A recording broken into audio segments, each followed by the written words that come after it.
Hello, everybody. Welcome to Reading Sprints. Richie and Sam are here. We've hit the point in December where everyone is fighting for their life, hanging on by a thread, leading up to Christmas, trying to get all things done. But we're gonna read Yeah. some Christmas smut and some other books. I think Oh that's yeah, I'm so totally the sorry. theme. I'm not prepared at all. I do have the graphic novel about the Kent State shooting by Durf Backdurf, so I might be reading that. It might not Just be very normal Christmassy. light just a reading. little light reading. Well, it's a graphic novel. It's fine. It's pictures. We're Oh chilling. my god.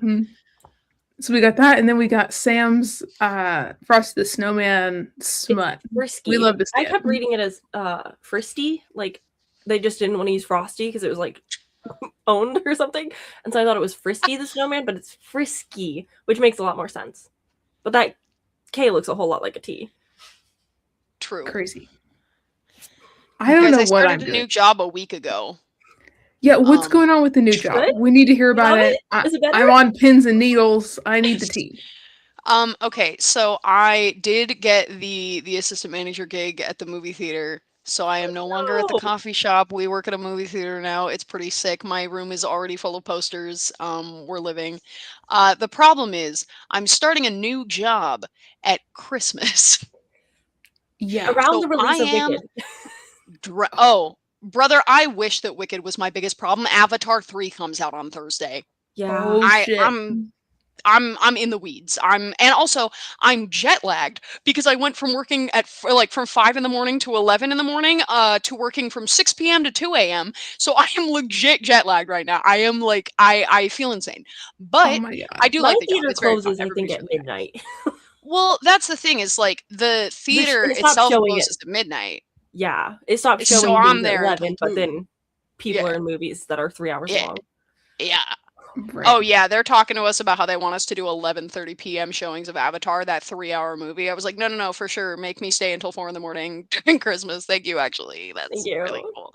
That's crazy. But So hey, it's a little crazy. popcorn. I get free popcorn every day. I get free soda every day. I get half off movie theater concessions, so they're almost reasonably priced. I get the perks are unbelievable. I get 4 free movies a week. So that's kind of insane. That's so cool. I have not used them yet because I'm exhausted, What but time? I also am working 40 hours a week instead of the 25 I've been working for the past 2 years. So we're about to make some money. We're making money moves Good. around here. Making money does Which kick is your great. butt. Like It I'm really going does. from 36 in the off season to soon 40 plus, which could be anywhere from 50, depending on how much they need me to work extra. Because they were like, we're gonna hire so many people, it's gonna be so fine. And then they hired one dude that has no like experience whatsoever, and I was like, Great. Perfect. Yeah. so we're That's not repeating. Yeah, it's so it's been good. I can tell I'm going to like the job, but Good. right now That I'm learning dead. experience I'm dying. So. I feel you. It's extremely fun. Like when they're like, "Let's take you upstairs and like show you how to turn on the IMAX machine." I'm like, "Okay, sounds good." So I am having a good time. And I saw Hamnet this week. So all my Shakespeare heads out there, pour one out for Hamnet because I ugly sobbed like 7 separate times at that movie and then had to leave my place of work that I've been working at for a week and try and sneak by without running into any of my brand new coworkers and failed that mission, ran into everybody on earth. Everybody was like, "Oh my god, Richie, what'd you think of the movie?" And so I'm like so we they know I'm a crybaby, but might as well find out now. Who I became single at the worst time, so I've yet to see Wicked 2 in theaters. And at this point, it's going to be out on digital release in like 2 weeks, so I'm like, it's even worth going. As someone who has seen Wicked 2 in theaters, it's probably gonna be fun on digital release. You're all right. Like I'm going to it was watch okay. it so many times that it's like not the biggest of deals. It's just Yeah. I have the Galinda and Elphaba light up popcorn holder from last time, so like I can just do it at home. Yeah. Honestly, no, it's that movie's like all right when it hits. it hits, but long stretches where it is simply not hitting. So I'm gonna be honest, I kind of felt that way about the dance scene in the first one, which everybody really loved and cried, and I was like, this is going on for so long. So I'm not surprised. Yeah, buckle in for more of that. Yeah. But it was fun. I liked it. Yeah. So. It's gonna be really nice to like just marathon them back to back while I'm scrapbooking. Like that's my goals for not my Christmas break, but my New Year's break, because I get 5 days off in a row, 2 weekends in a row. It's I'm living before tax season. Okay. And then I'm gonna get my Christmas treat out, so I'll get another 5 days, but I'll be suffering those days. That's gonna be bad. Yeah. I'm not even gonna try and sugarcoat that one. Yeah, good luck to you on that. That one's gonna be rough. Yeah, that's gonna be crazy. I have somebody to take care of my dog, so it's just like I'm not supposed to be walking him whilst I'm recovering, and I'm gonna be like, what do I do? Yeah. Oof. I'm also fighting for my life. What are you up to? What am I up to? Well, I just finished my first semester of grad school. And I had to write a lot of papers. The way I had to relearn how to write a thesis is crazy work. Yeah. So, but I did good, and it was fun. Yay! But I'm glad because I have a chunk of time off. My next semester doesn't start till like end of January. Nice. So I'm trying to like, get some YouTube stuff in and all that. But here I thought when I got a 2-week break from, I think it was 3 weeks when I was in college, because my finals week, all of my teachers gave me the final a week early. Yes. And so we got 3 weeks instead, and I was like, this is nice. But end of January, that's fantastic. Yeah, I know. I'm surprised it's such a big gap, but I'm excited about it. Yeah. But we're flying to Washington to my parents' house for Christmas. Fun. So that's going to be cold over here. So yeah, it's really, it's so cold here. It's let me just look and see what it is. Yeah, right let's talk. It's -1 right now in Iowa. Damn, that sucks for you guys. Go off. We're having the warmest day we've had all week. It's 6 degrees right now. Fierce. It only feels like -7 instead of the -19 that it felt like yesterday. Oh my god! Boy, howdy, didn't it feel like -19? 48 degrees right now. Yeah, I'm gonna be sweating. I don't think it's gonna snow this year, though. I don't think Alea, you're gonna be in a t-shirt. I'm gonna be in my bra eating cookies at my mom's house, brother. Like, I can't wait. It's been nuts between grad school and just like Christmas prep and trying to do Bookmas and getting ready for the trip and everything. And then we had some lovely family members, I'm sure Richie knows who I'm talking about, call today and yell at my husband for not coming to their house for Christmas. And he was upset, so I let him open a Christmas. Yeah, he was upset, so I let him open a Christmas present early, and that healed the sadness. But I'm like, you know what we didn't need? Petty family. You know what I'm saying? Top 10 things that make me want to go to your house for Christmas when you call and yell at me about it. Like literally. They were like, how come you're not coming to see us after you get into the airport? Because we're renting a car and we have to drive another 3.5 hours after our like double flight. Because we have to fly from Iowa to Chicago all the way to Spokane, rent a car, and then drive to my parents' house. Also, peace and love on planet Earth. I know where they live, and like, what a terrible, terrible place to be. Like, literally, like, I'm not coming to a remote ass house in the middle of the winter in my fucking snowshoes. Like, shut up, brother. I'm just trying to get to my mom's house. So stupid. And we have to. Our flight is at like 5:50 in the morning out of Iowa, and then we're going through multiple time zones. I'm gonna be jet lagged out the ass. Like, what? We're not doing any more socialize the first 3 days. Literally, yes. My parents know that I'm just posted up to the function. I'm gonna be half asleep with a cookie in my mouth, half chewed for a week. Like, leave me alone. I'm just here to hang. That's whenever I go out to visit my parents, and then they're like, "Why are you so tired? Like, I thought you'd be excited." I'm like, "Girl, I flew. I might as well have flown with my arms to get here. I am exhausted. Don't mess with me right now." Literally, it's like you asked me to come. We're flying across the country. Like, that's already enough, dude. In the winter, in the worst weather. Yeah. Too. Through the Midwest. Oh my god. Literally, if I don't get stuck in Chicago, that's gonna be a miracle. Seriously. Yeah, have fun with Welcome, O'Hare guys. too. What a funky, fresh little place that is. That's gonna got- be riveting. I got caught in an elevator at O'Hare when I was 16, because Great. maxi dresses were like really in at that Oh, juncture in my no. life, and yeah, I got sucked right in that boy. Shit. That's why I'm scared of escalators now. That's terrifying. Yeah, that's Yeah. fair. Yeah. So Oh we my love that. god. Thank God I was never a long skirt person. I was until that day, and then I was like, never again. We're Maybe done with That's a Totally. rough one.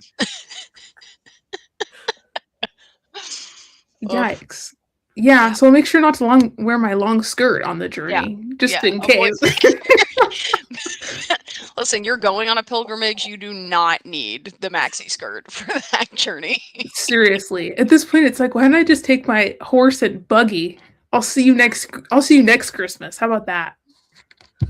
It was crazy. Also, the flight's so expensive, and like the airport near my parents' house, it was going to cost us an extra like $2,000 if we flew into that airport. Oh my goodness. So that's why we have to rent a car too. It's just crazy work. I'm like, Yeah. can we just put a bullet train through the middle of the country? That would really save me. Wouldn't it be I'm so like, nice? this is a Other circus. countries do it just fine. I know. And I was gonna bring my cat with me, and it was gonna be an extra $600 to bring my cat on the plane. Oh, And I was like, just kidding. And they said that you had to take her like to go to the vet like within 10 days before your flight. And then it was gonna be $600. So then I had to get the cat sitter. And it's just like the circus has already begun. We haven't even left the house. Also, I have to tell you, my cat just bit my sister because my sister is trying to keep my cat out of my room right now, so I can do this. And I guess she's mad. No way. Honestly, just let Maisie come to the function. We don't care if she's here. Nelly is always. Either. I care that she's here because she loves to pee on the floor, and so if I'm not like eyes on her, like I gotta keep her contained. Is that a new fun feature? Yeah. It turns out you hit 17 and you decide it's pissing on the floor hours, and I guess I can't. I'm sure she's been doing it for basically 5 years, but if she doesn't use the sink or the tub, she'll find anywhere else. Usually laundry, which I don't have that problem anymore because I'm a responsible adult. But I have just laundry baskets. I don't even have a single laundry basket anymore, so I couldn't if I wanted. He took them both. I love that. Sam, I have a laundry basket in frame. Yeah, Sam needs a laundry basket and silverware for Christmas. I got silverware. Happy for you. Get your bag, queen. It's got like little florals on it. Oh yeah. Replenishing your house is so much fucking money. Yeah. Oh yeah. Like my credit card is not well. Yeah. Merry Christmas. Yeah, and instead of a Christmas bonus this year, we're getting boxes of chocolate.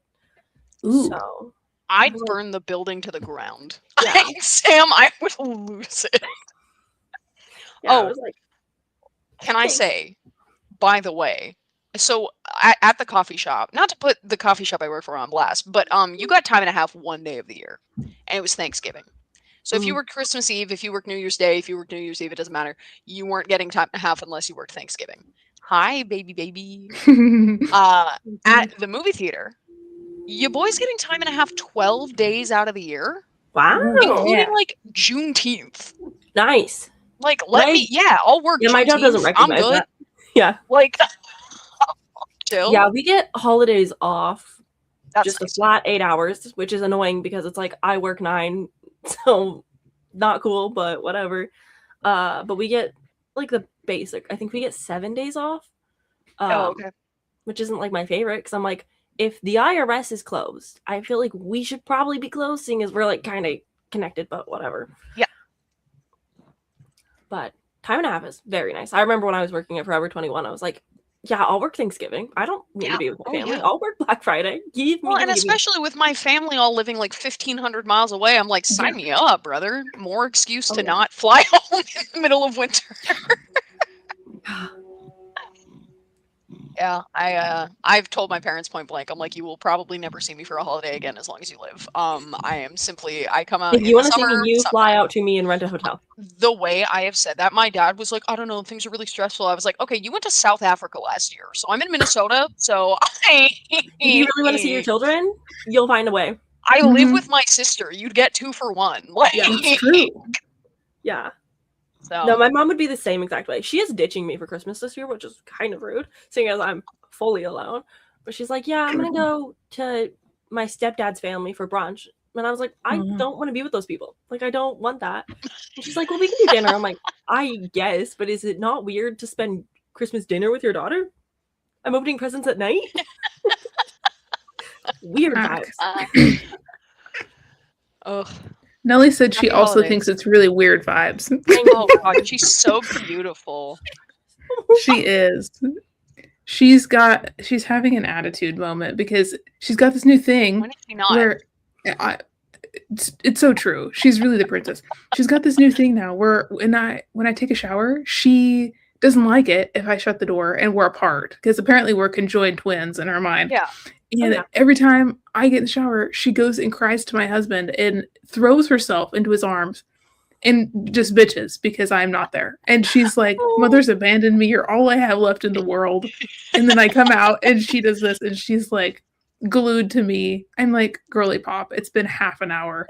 I'm sorry that we had to be apart. I work from home. I'm with you literally 24/7. You sleep on my butt in bed. Like, girl, you're good. You know, My old cat, he loved being around us so much that he would get in the shower sometimes.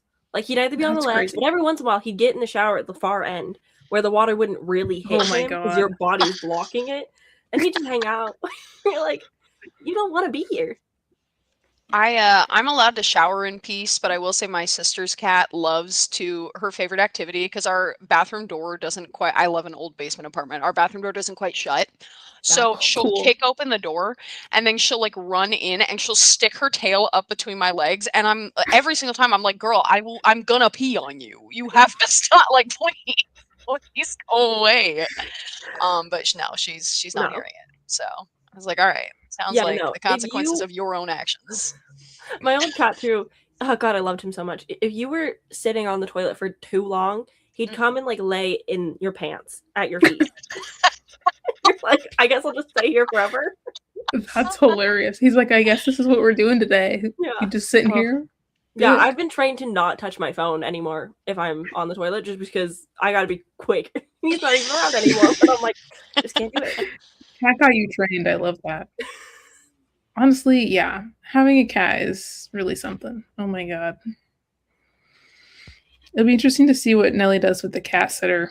I found this lady. She's really nice, and she has like 4 of her own cats. Like, she knows what she's doing. But Nellie's got some tude, and so she sends me like pictures when she's cat sitting. And the first day, it was just Nellie like peeking around the corner, like staring at her, you know, from odd angles. And then finally, it was like she would play with her and like eat treats from her and stuff. But we got home, and Nellie acted like she'd been on a desert island for 4 days by herself. I'm like, girl, I have the receipts of you just eating fucking cat googer and playing the whole time. Like, don't even. Like, I'm not buying the charade, girl. My dogs do the same thing. Like, Austin he brings Finn over every morning, picks him up most nights. And the amount of times that I will feed the dogs dinner, take them on a walk, and then Austin will get here and they're like, excuse me, will you walk us and feed us? And I'm like, I just did that. My friend lost their cat for like 8 days. He just went on a little adventure, decided it was time to bust out. And he's like 13 years old with no teeth. And we were like, no, for sure, sick. When my friend got him back, that man screamed for 4 days straight. If you were out of his eye line, just like we were like, my guy, hello. You chose it. You broke out. That's crazy. Did he just come home? No. My friend got a call from a guy that was like, hey, because like they put up like, you know, like lost cat posters. Mm-hmm. Got a call from a guy who was like, hey, I think your cat is under my mom's deck. And so they went to this guy's mom's house, and the lady was so nice and was like they couldn't get him out, and she brought out a shovel and was like, start digging if you want. And so they dug him out from under her deck. Oh my god. Yeah. That's crazy. But they got him. That's good. I mean, I'm glad they got him, but that's nuts. It's a lot. Was that like recently too in the winter? Yeah, it was like last month. Oh my god. Yeah. It was That's not cool. crazy. I spent That's so funny. there was a day where I spent like 4 hours just like walking around with my phone flashlight on, just like meowing in the neighborhood trying to find this guy, and then like 5 days later I got the picture that was just like he's home. Oh my god. Cats are so funny. They're like, no, I want to leave. Like, I have Yeah. 2 indoor cats, 1 indoor outdoor. And the twins want to go outside so bad. And I'm like, you are just too dumb. I don't trust you. I don't think you'd make it back. Yeah. I'm pretty sure my last cat got stolen. So I'm like, you don't need to go outside. You're too cute. And they're so funny because they think they want to go outside. Mhm. And then one noise happens. Like, we live not far from a highway. And so, like, one sound, and they're like freaking out. And I'm like, yeah, no, you go outside. You're going to regret it. Don't tell me you want to be out there. I think it's just the door. They're like, what's behind that door? That must be the cool door because you Well, never it's the let me sliding go glass there. door. So I open it, and my dog will just sit there and sniff the air. And so Yeah. they'll come under his legs and just sniff the air together. I'm like, if you let this cat out, I'm going to kill you. But I'll stand here, watch guard. That's so funny. But yeah, they just like to smell. I've gotten into the habit where I've reframed walks. So now it's my dog is walking me. He gets to choose the path typically. And if he wants to stand there for 30 seconds to sniff things, I'm like, all right, this is for you. I'm stimulating your brain right now. Whatever you need. And so we went on a nice, beautiful, we've been going on walks early in the morning because he's an early riser. And I've caught so many gorgeous sunrises lately. Oh. I'm like, this is lovely. This is real nice. Nellie's just sitting here being a ham. Yeah, You're she's being gorgeous. She's a model. Oh my god. Speaking of her being gorgeous and a model, Girly Pop over here is so cute that she's bringing all the boys to my yard, which I didn't need. And the window. Yes. My office window over there. We've seen so many cats. We have so many outdoor cats around our house. I've counted like 25 different ones. It's nuts. And that's including some of the kittens that were born underneath our deck last summer. But there's one in particular, this orange one. I named him MacGyver. And they were having this like enemies situation, right?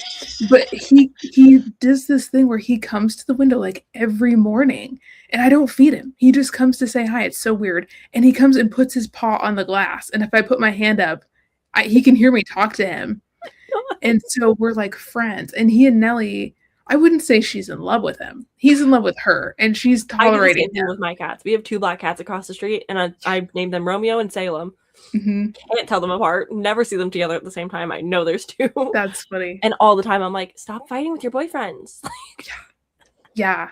It's so funny though, because he's like chatty and he's really friendly with people. I'm just glad she stopped hissing at him, but it's so weird. I'm like, he's the only one that comes up to the window fully. Yeah. But he's friends with one of the little newborn kittens. And it's a girl. I named her Bertha because she's a big girl. And he brings Bertha. And after he brought Bertha the first time, Nellie was like, okay, you're fine, I guess. Because you babysit, because you help out. And it's not his kid. I know it. She's trying to make sure that he's not a deadbeat before she puts her energy into him, and I respect that hustle. Yeah, Nellie's like, well, I guess you're good with kids, so I guess I'll quit hissing at you. But Bertha's so cute, and she is like best friends with this orange boy cat, right? So they're like 2 little peas in a pod. They're so funny. Peyton calls them Batman and Robin when they come to the house. They're so cute. They play in the yard.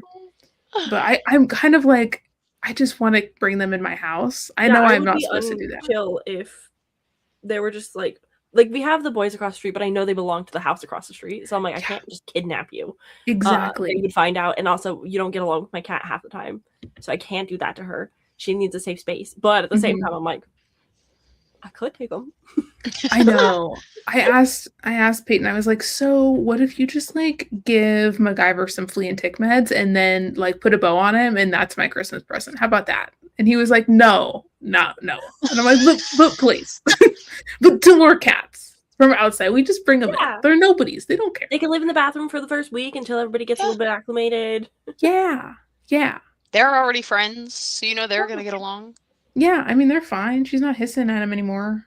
So whatever. It's taken so much willpower for me to not be the person that feeds cats outside.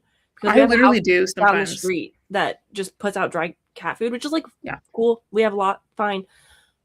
Walking a dog past cat food though is horrible, and I just can't do it to other dog people. I'm like, it's so annoying to have to wrangle 2 dogs away. Mm-hmm. Yeah, I put out a bowl of food on my deck because it was winter, and Nellie, she's like picky about her food, and I'm like, well, girl, if you're not going to eat it, I'm feeding it to the 20 outside. Like, it's winter. We're not throwing out cat food. And so I put the bowl out there, and it was so cold that the bowl froze to the deck, and I couldn't get it off, and it's still there. I can't. It's too cold. I can't get my bowl back. So whatever. You'll see it in the summer, and you go, oh yeah. Yeah, I was like, well, guess I'm gonna have a bowl on the front porch till spring. That's fun. That's cute. Yeah, it's like decor. Yeah, just decor. It's whatever, Well, Next time, use a plant potter. well, I have one of those, and he likes to crawl in it, the orange cat, because he's orange. There's nothing in it, dead leaves, and he's like, I'm in here. Why? Why not? He's weird. You fit Well, you should we do a sprint? Yeah. Oh, yeah. Richie's like, God, I wish we would. Listen, brother, I'm just here. Very excited to see y'all. Don't worry, we are planning to have a dinner sprint at some point. Yeah, I think this is going to be dinner sprint. Nellie, girlfriend, I need you to be somewhere. Could you be somewhere, please? My first book is Thank you so 51 much. pages long. Get the booty out. And it says Not that it's a your spicy butthole. Christmas novella. It isn't meant to be taken too serious. I mean, it's a story about a woman fucking a snowman. Happy ho holidays. Happy. Love that I holy tuned days. in at that part. Jesus, Sam, what a jump scare. Oh my It's a little god. off the Okay. note. My vote is 45-minute sprint. Okay, wait. Oh, You yeah. did give me your Kindle stuff, so maybe I did. look and I see. Yeah, my I option. scroll 8,000 years up through our text messages. Yeah, get so this. I think I'm reading 6 for my Christmas video, like going on 6? Christmas Day. Well, they're mostly novellas. Like they're all Sam. 150 pages or less. Like this one's 51. Okay, well, So I'm reading that's not bad. Frisky the Snowman, Snowed In with a Dragon, Dear Monster Claus, Tinsel and Tentacles, which I'm hoping to get to today as well. That one sounds good. And then The Elven Days of Christmas, and then like my bonus is Good Spirits because everybody's loving it. Awesome. Gas. So those are my I Christmas think- books this year. Nice. I think I'm going to start How My Neighbor Stole Christmas. It's okay. She's a brick, but also I need something to read on the plane. So if I start it now, then I'm going to be in it, which is good. Also, it's like a Grinch retelling, and I really fuck with the Grinch. Yeah. So we'll see. I'm really in my Wait, sorry, it's a I smut cannot book. finish It's a the book. smut book about the Grinch. Well, it's not I think there's about more the plot. Grinch. It's Okay. like normal people, but I don't know. I think the guy is Grinchy. I don't know. I don't really need to know.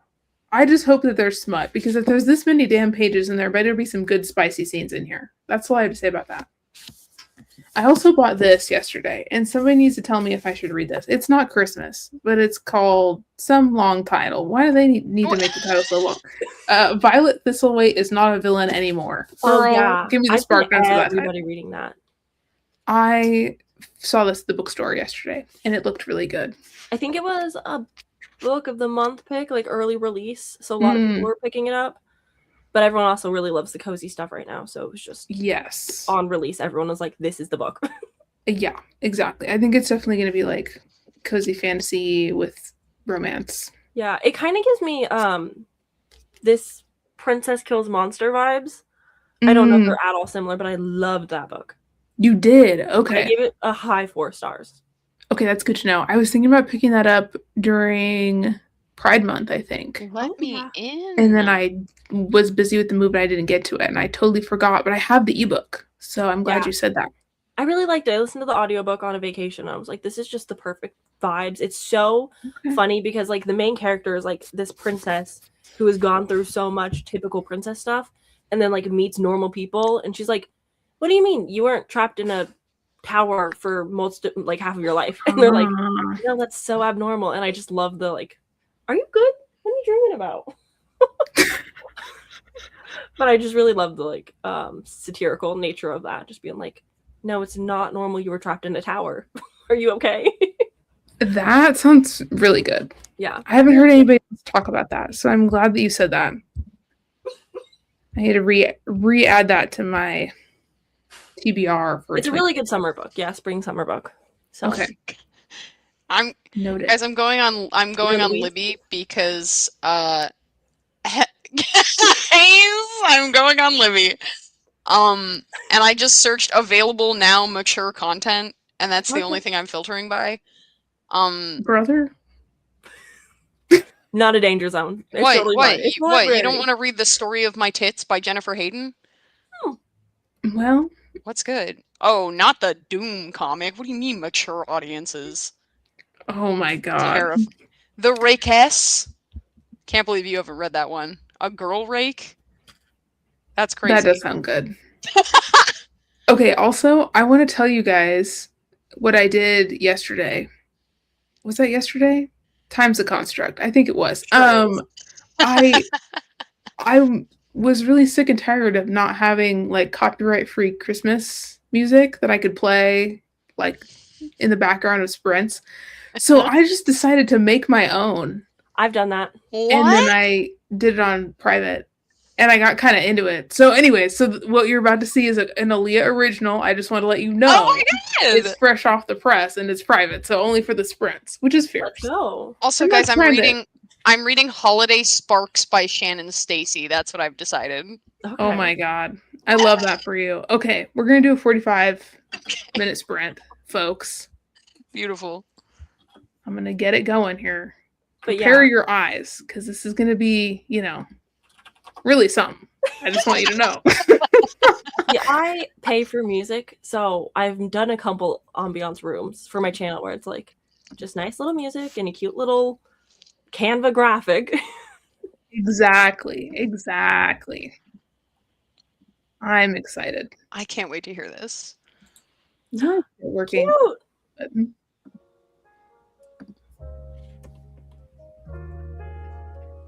Big fan. We're vibing.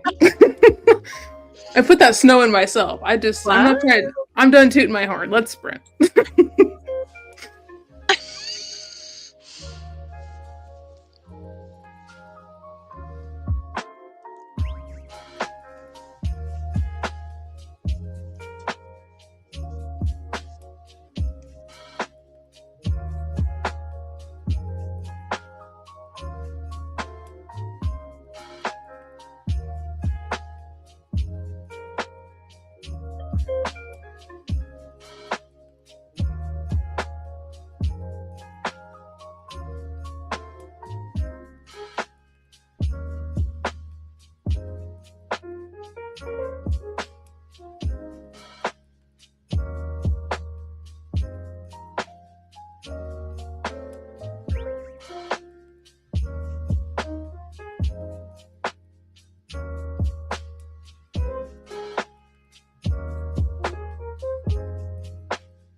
Oops, I finished my book.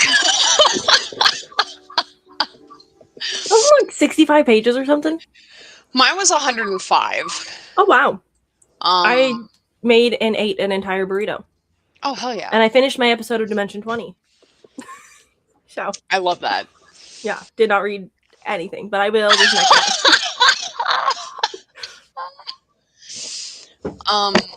Guys, I read Holiday Sparks by Shannon Stacy. And it was cute. It was fine. It was a quick little 105 pages, so it was we really got to it. It was about this girl, she's home for Christmas. She works in the big city, as you do. Classic. And, but she works from home in the big city. She just doesn't like her hometown. But then she the wiring is messed up in her parents' house. She's house sitting for them while they're on a cruise. And she's like, hey, let me call this electrician. And it turns out to be a guy who went to high school with her, but he's hot now. And now, yeah, he oh was yeah, ugly he was like, before. yeah, he was a dork in high school, and but he's hot now. She was like a cheerleader in high school, and Okay. he was like in love with her, and so he's like, oh my god, I'm going to Chloe's house, and so he goes over, and she's like, who is this guy? And he's like, yeah, we had like 3 classes together senior year, but it's cool, it's fine, it's all good. Hey, And he then remembers her. he did. And you know what, I will say they got me a little bit, because I thought it was like, that trope is extremely corny, but they were like, they hooked up, and then he was like, yeah, we for real did go to high school together. And she was like, I don't know why I don't remember you. And he was like, okay, like picture me, but like skinnier and like with fucking huge glasses and a bowl cut, and you'll probably get there. And she was like, oh, you picked me a dandelion one time. And he's like, what, you remember that? And she's like, yeah, you're the only person who's ever picked a fucking dandelion for me. Of course I remember that. And so it turns out that she did think he was like very sweet in high school, and she did like remember who he was. They just like didn't hang out in the same circles. And then they were banging, and they were like, let's just make a little holiday fling. And then it was not a holiday fling. They fell in love, and he gave her a key to his house, and she was like, okay. They fell in love. Yeah. Very Hallmark movie. It was fun. It was a good time. That sounds cute. Yeah, it was cute. I've been reading How My Neighbor Stole Christmas. Mm-hmm. And I don't know how I feel about this. Similar deal. They went to high school together. Okay. Well, actually, maybe not high school, but they knew each other in following Grinch logic. Yeah, maybe middle school, but it felt a lot more elementary school. Mm-hmm. Baby Whatever. Grinch haunts my dreams. Her great aunt is his neighbor, and they had a thing when they were teenagers or whatever. But I don't know. He has the hots for her. She comes back into town. Her great aunt broke her hip, and she's like taking care of her or whatever. Uh-huh. And she runs into him. He's like Mr. Grumpy Grinch. Why is that every book I've ever read? I literally don't know. And it's set in Colorado in this town that's like Christmas all year round. It's called like Kringle Town or whatever. And he's extra grumpy because he was down bad for her and then she left for 10 years. Now she's back. And all of his boys are giving him shit and are like, so are you going to talk to her? He's like, no, I'm not going to talk to her. Why would I do that? I'm not upset. And they're like, brother. I'm not upset, nor am I still in love with her. Yeah, also her name is Story Brooke, and they call her Story. And I was like, literally, shut up. What are we doing? No, it's not. His name is Cole Black. No, it's not. It is. Why were the names more normal in The Nightmare Before Christmas? I was literally just about to bring that up and be like, all right, I didn't read it. You tell me, is this on par? I think they're more normal. I think that one of them's like named Nick. Yeah, I think that was better written than this. Also, she works for Hallmark, but they don't call it Hallmark. They call it Lifetime. Something else, Love Mark or something. I hate that for you. You should have read Merry Little Meet Cute, to be honest. I don't know what the fuck you're doing with this one. I read that one and I DNF'd it. Really? That's shocking to me. I don't remember why. They were irritating me. Oh, that's fair. But, I mean, this is kind of funny. I kind of want to see what happens. The vibes are good. The Christmas vibes are good. I just kind of want to see what happens. Our main girl is supposed to be taking care of her great aunt, and her twin sister's doing all the work, and she's literally there like, I don't want to give a sponge bath, bitch. Oh, she's like, she lives in California normally, and she's giving California. She's giving, I don't know what work is. Extremely weird to have the perfect setup to show how caring your main character is and instead be like, what if she was a bitch? What if she actually hates the elderly? One of those people who doesn't know how to like jump in and help with shit. Well, it's because you need a redeeming arc for them. There needs to be a story that they go on. So it's like, oh, by the end, they learn to be more caring because it's the holiday spirit. She's not even going to care for the aunt. They came up with this arrangement where the aunt wants her to enter the Christmas competition on her behalf and win it while her sister gives her sponge baths the whole time. So she's not even going to help with shit. It's like, what? And then, and then Mr. Cole Black Magoo, he works in a reindeer stall, like literally scooping reindeer shit all the time. No. And he's like big and brawny and buff and like hot from manual labor. And Girly Pop is like, oh my god, I had to carry groceries and it's too cold here. Girl, please. What are we doing? But anyways, I'm gonna read a little more and see if what I feel. I like him if he would shut the hell up. Just go talk to her. He ran into her in the deli and he's like, what if we just don't talk? And she's like, well. So do you like him or is he hot? Like, let's I don't know. He's hot, but he needs to get out of his own way. I like her great aunt though. She's meddling. I feel like she's like trying to set him up and. You love an old lady who's causing fucking issues. That is like your favorite genre of character. I love it. I love an old lady who be scheming. Give me a scheming grandma. I love that. You said great aunt, and I immediately thought of how hard you rode for the great aunt in fucking Mary by Nat Cassidy. That's because she was fierce. Okay? Aunt Nadine, don't think I forgot her name. I did. See, this is more proof. This is your kind of character. I'm not trying to get you with my scissors. I had a hair fuzz on my thing. On my blanket. Y'all like me enough, which I think you do. You have to read the Har because we're following an old lady protagonist. I do have to read the Har. Oh my gosh, she's meddling and she's making things so bad and great. Ooh, I love her with my whole heart. I do need to read that too. What if we read the Har together? Not me putting another one on the list. It's a novella. It's already on the list. It's the way it's been on the list. It's been on the list a year. Alea. I have an active list. Well, listen, the list is so long it's hard for me to keep track of what is and isn't on the list. All right. Well, luckily for you, I'm so organized. Wow. Listen, okay, Sam, here's the real deal. Here's the tea. Here's what you have to do. Here's how I've gotten 3 books that I like read on this dang channel. Okay. You have to text Alea and you have to say, hey, for buddy read next week, we're reading this. And Alea's like, okay. This is the one. Change your plans. You know what I don't appreciate? Being absolutely read to filth by a friend of mine on my own channel. On Christmas. No, because you don't remember what we're supposed to be reading. So if I just say it's this, you're like, all right, it's probably If this. you say so, yeah. I think the You other part is know, like we all read like separately too. So it's like Yeah. no offense, don't keep track of what you guys are constantly reading. Nope. So like half the list you might have already read. Half the list I might have already read. I know for a fact that Sometimes- Sam read some of the ones. Sometimes I'll see the list and I can tell who read what, but that's about as far as I couldn't pull the names out. But when I'm looking at the list actively, I'm like, oh, I know that this is a Sam pick. I remember Sam saying this title. Mhm. Yeah. But that's about as far as I go. But I found a new I found a new Christmas book on Libby that's available now, but unfortunately it's 415 fucking pages, so I'm definitely not going to be able to finish it. But I know, yeah, no, we're in the same boat now. It's called Christmas Moon, and it's a historical fiction about a girl who gets sent back in time to 1870, and she meets this really hot guy, but she like knows everything about him because he's a historical figure, and she knows he's gonna die. And I think it's Christmas. I guess I don't know. I've heard of that before. So she just goes back in time, bones down with George Washington, and then pops back into her timeline, or what? What's the spice? 'Cause he's about to die. So what's going on? What's I don't good? know. Ice Is she gonna hockey book. save him? Where Save like him? She can't. That would fuck up the whole timeline. An ice hockey book? yeah, so there's an ice hockey book where the guy gets teleported back in time and meets this lady who like wants to be a rich widow with her friends because she doesn't really want to be tied down. And then Who they wants kind of to like be- fall in love and they're also trying to like get him to go back in time. And also he, spoiler for the very end, he is the one who names Pride and Prejudice not because he's heard of the book in his time and era, but because he just thought it sounded good. So Jane Austen is also canonically in the book.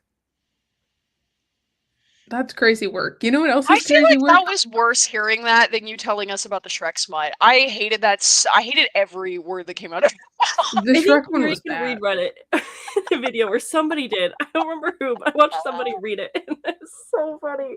Sam, you can't just put a crazy book in our group chat that's called "My Boyfriend Has a Christmas Train Peen" and just expect me to like not clock that on the sprint. Well, I did send Hello? it right as we went to the first sprint. I sent it. Yeah. God. Yeah, I finished my book and then was like, oh, a text from I was like, right, no, absolutely. Fierce. Well, you know, when you save stuff to your Kindle, they send you more recommendations. Sometimes your boyfriend has a Christmas train peen, you know? Peen is so Sometimes. funny. That Peen is really so funny. funny. I think it's the train part for me. Because it's giving me Thomas the Train, and I just didn't need that at all. You know, it's too much. I feel like if you can't, what the hell is that? Samantha. um, Okay, you know what though? I got one for you. The Photoshop Oh, no job is just so funny to me. it looks like a fucking gumball character, dude. It is. Oh, I got one for you. This one by Layla Faye is called Jingle. Listen, I'm not trying to do nothing here, but there's a lot to unpack here. And best believe it's been marinating on my Kindle Unlimited. Is that the Star Wars character? I don't know what he's got going on. It's so weird. I don't know. Don't you love, Richie, that you forget you have a social life because you're working so much and this is what you come back to Yeah, like, this is absorb life? You're welcome. Oh, speaking of social life, the poor guy who I was like, I like you, by the way, I'm quitting my job and we have completely opposite schedules now, is being so patient and lovely. And I saw him yesterday and I was like, hi, hey, sorry about everything. And he was so nice about it. And he was like, hey, it's okay. Like, we'll find a time. We'll figure something out. It's totally fine. And I was like, can we get brunch sometime? And he was like, yeah, sure. Yeah, what's going on there? Because I know last we heard you were gonna talk at was the lunch. wrong move. We were gonna get dinner, but I work from he works from 1 p.m. to 7 p.m. and I work from 6 p.m. to 2 a.m. Okay, maybe brunch doesn't. So I was like, we're gonna get brunch, dog. Like, I don't know what to do here. So we're figuring it out. He was very nice about it though. I feel so bad. It was so, and like I didn't like even have the interview on my radar when I told him I was into him. So like it was not like it's so bad. Sometimes that's just how life be. And if he He's wasn't being very nice, which is a good sign. Yeah, if he Mhm. wasn't cool about it, then like Yeah. I'd kick him to the curb and dump coffee on his face. Like I'd be like, no. But I Well, just that's a think here's the lot, but problem is, like, he's being nice, and so I feel awful because I'm like, I know it's not like I'm trying to do anything, but, like, it is so lame to be like, "I like you anyway." Just I gotta go life dip without you. for, like, a week and a half. And he's been texting me and being like, "How's your job going? Like, you're at work right now, right?" Like, he's very, very nice. well, that's Yeah. good. But yeah, I'm never gonna see this man. I'm never gonna see this man. I bought him some hair clips for Christmas because he's like growing his hair out and he's like getting very into butterfly clips and I'm obsessed with that for him. Love that. So I bought him some. And I also bought him a DVD of Joe Dirt. So that's romance is alive. Very much so. I mean, that means you have to see him though if you're gonna give him a present. I already gave it to him yesterday. That's what I was doing yesterday. Well, you fumbled he that immediately- because you well, had brunch. So nice job. He immediately put on the hair clip, so like I don't know if it fumbled that bad. Okay, he took out the hair clip he was currently wearing to put in the one I gave him. So Cute. Yeah. That's Well, now you cute. have to it's make great, new but- excuses to see him. That's how it goes. Yeah. yeah, Hey, I got you another Christmas present that like came in late. I just totally forgot about it. Yeah. Give him a really shitty book. it is so funny Give him your to copy of Mating with the Mantis. Okay, well, let's not do that. Let's not go and scare Okay, him off. he knows about Mating with the Mantis because we're friends, and so like we were friends before all this happened, and so like he has been there for the book club. Like he is aware of the book club. Yeah. And Oh. he makes fun of me constantly for it. Love it. Because his ex-girlfriend was like super into smut books, but she was very like hockey RPF type beat. Oh. And I would say that's maybe not my inclination, but when I Mhm. go to him and I'm like, yeah, he's like, "What's up with your book club?" And I'm like, "Yeah, I'm reading a book called Mating with the Mantis." He's like, "All right, buddy, that's happy for you." I just think, Honestly, I you know, like that he knows and is still cool with it though. Oh yeah. Yeah. He's one of the like chillest people I've ever met. Like literally the day I told him that the day that he told me he was into me, he was like, "Do you want to get dinner this weekend?"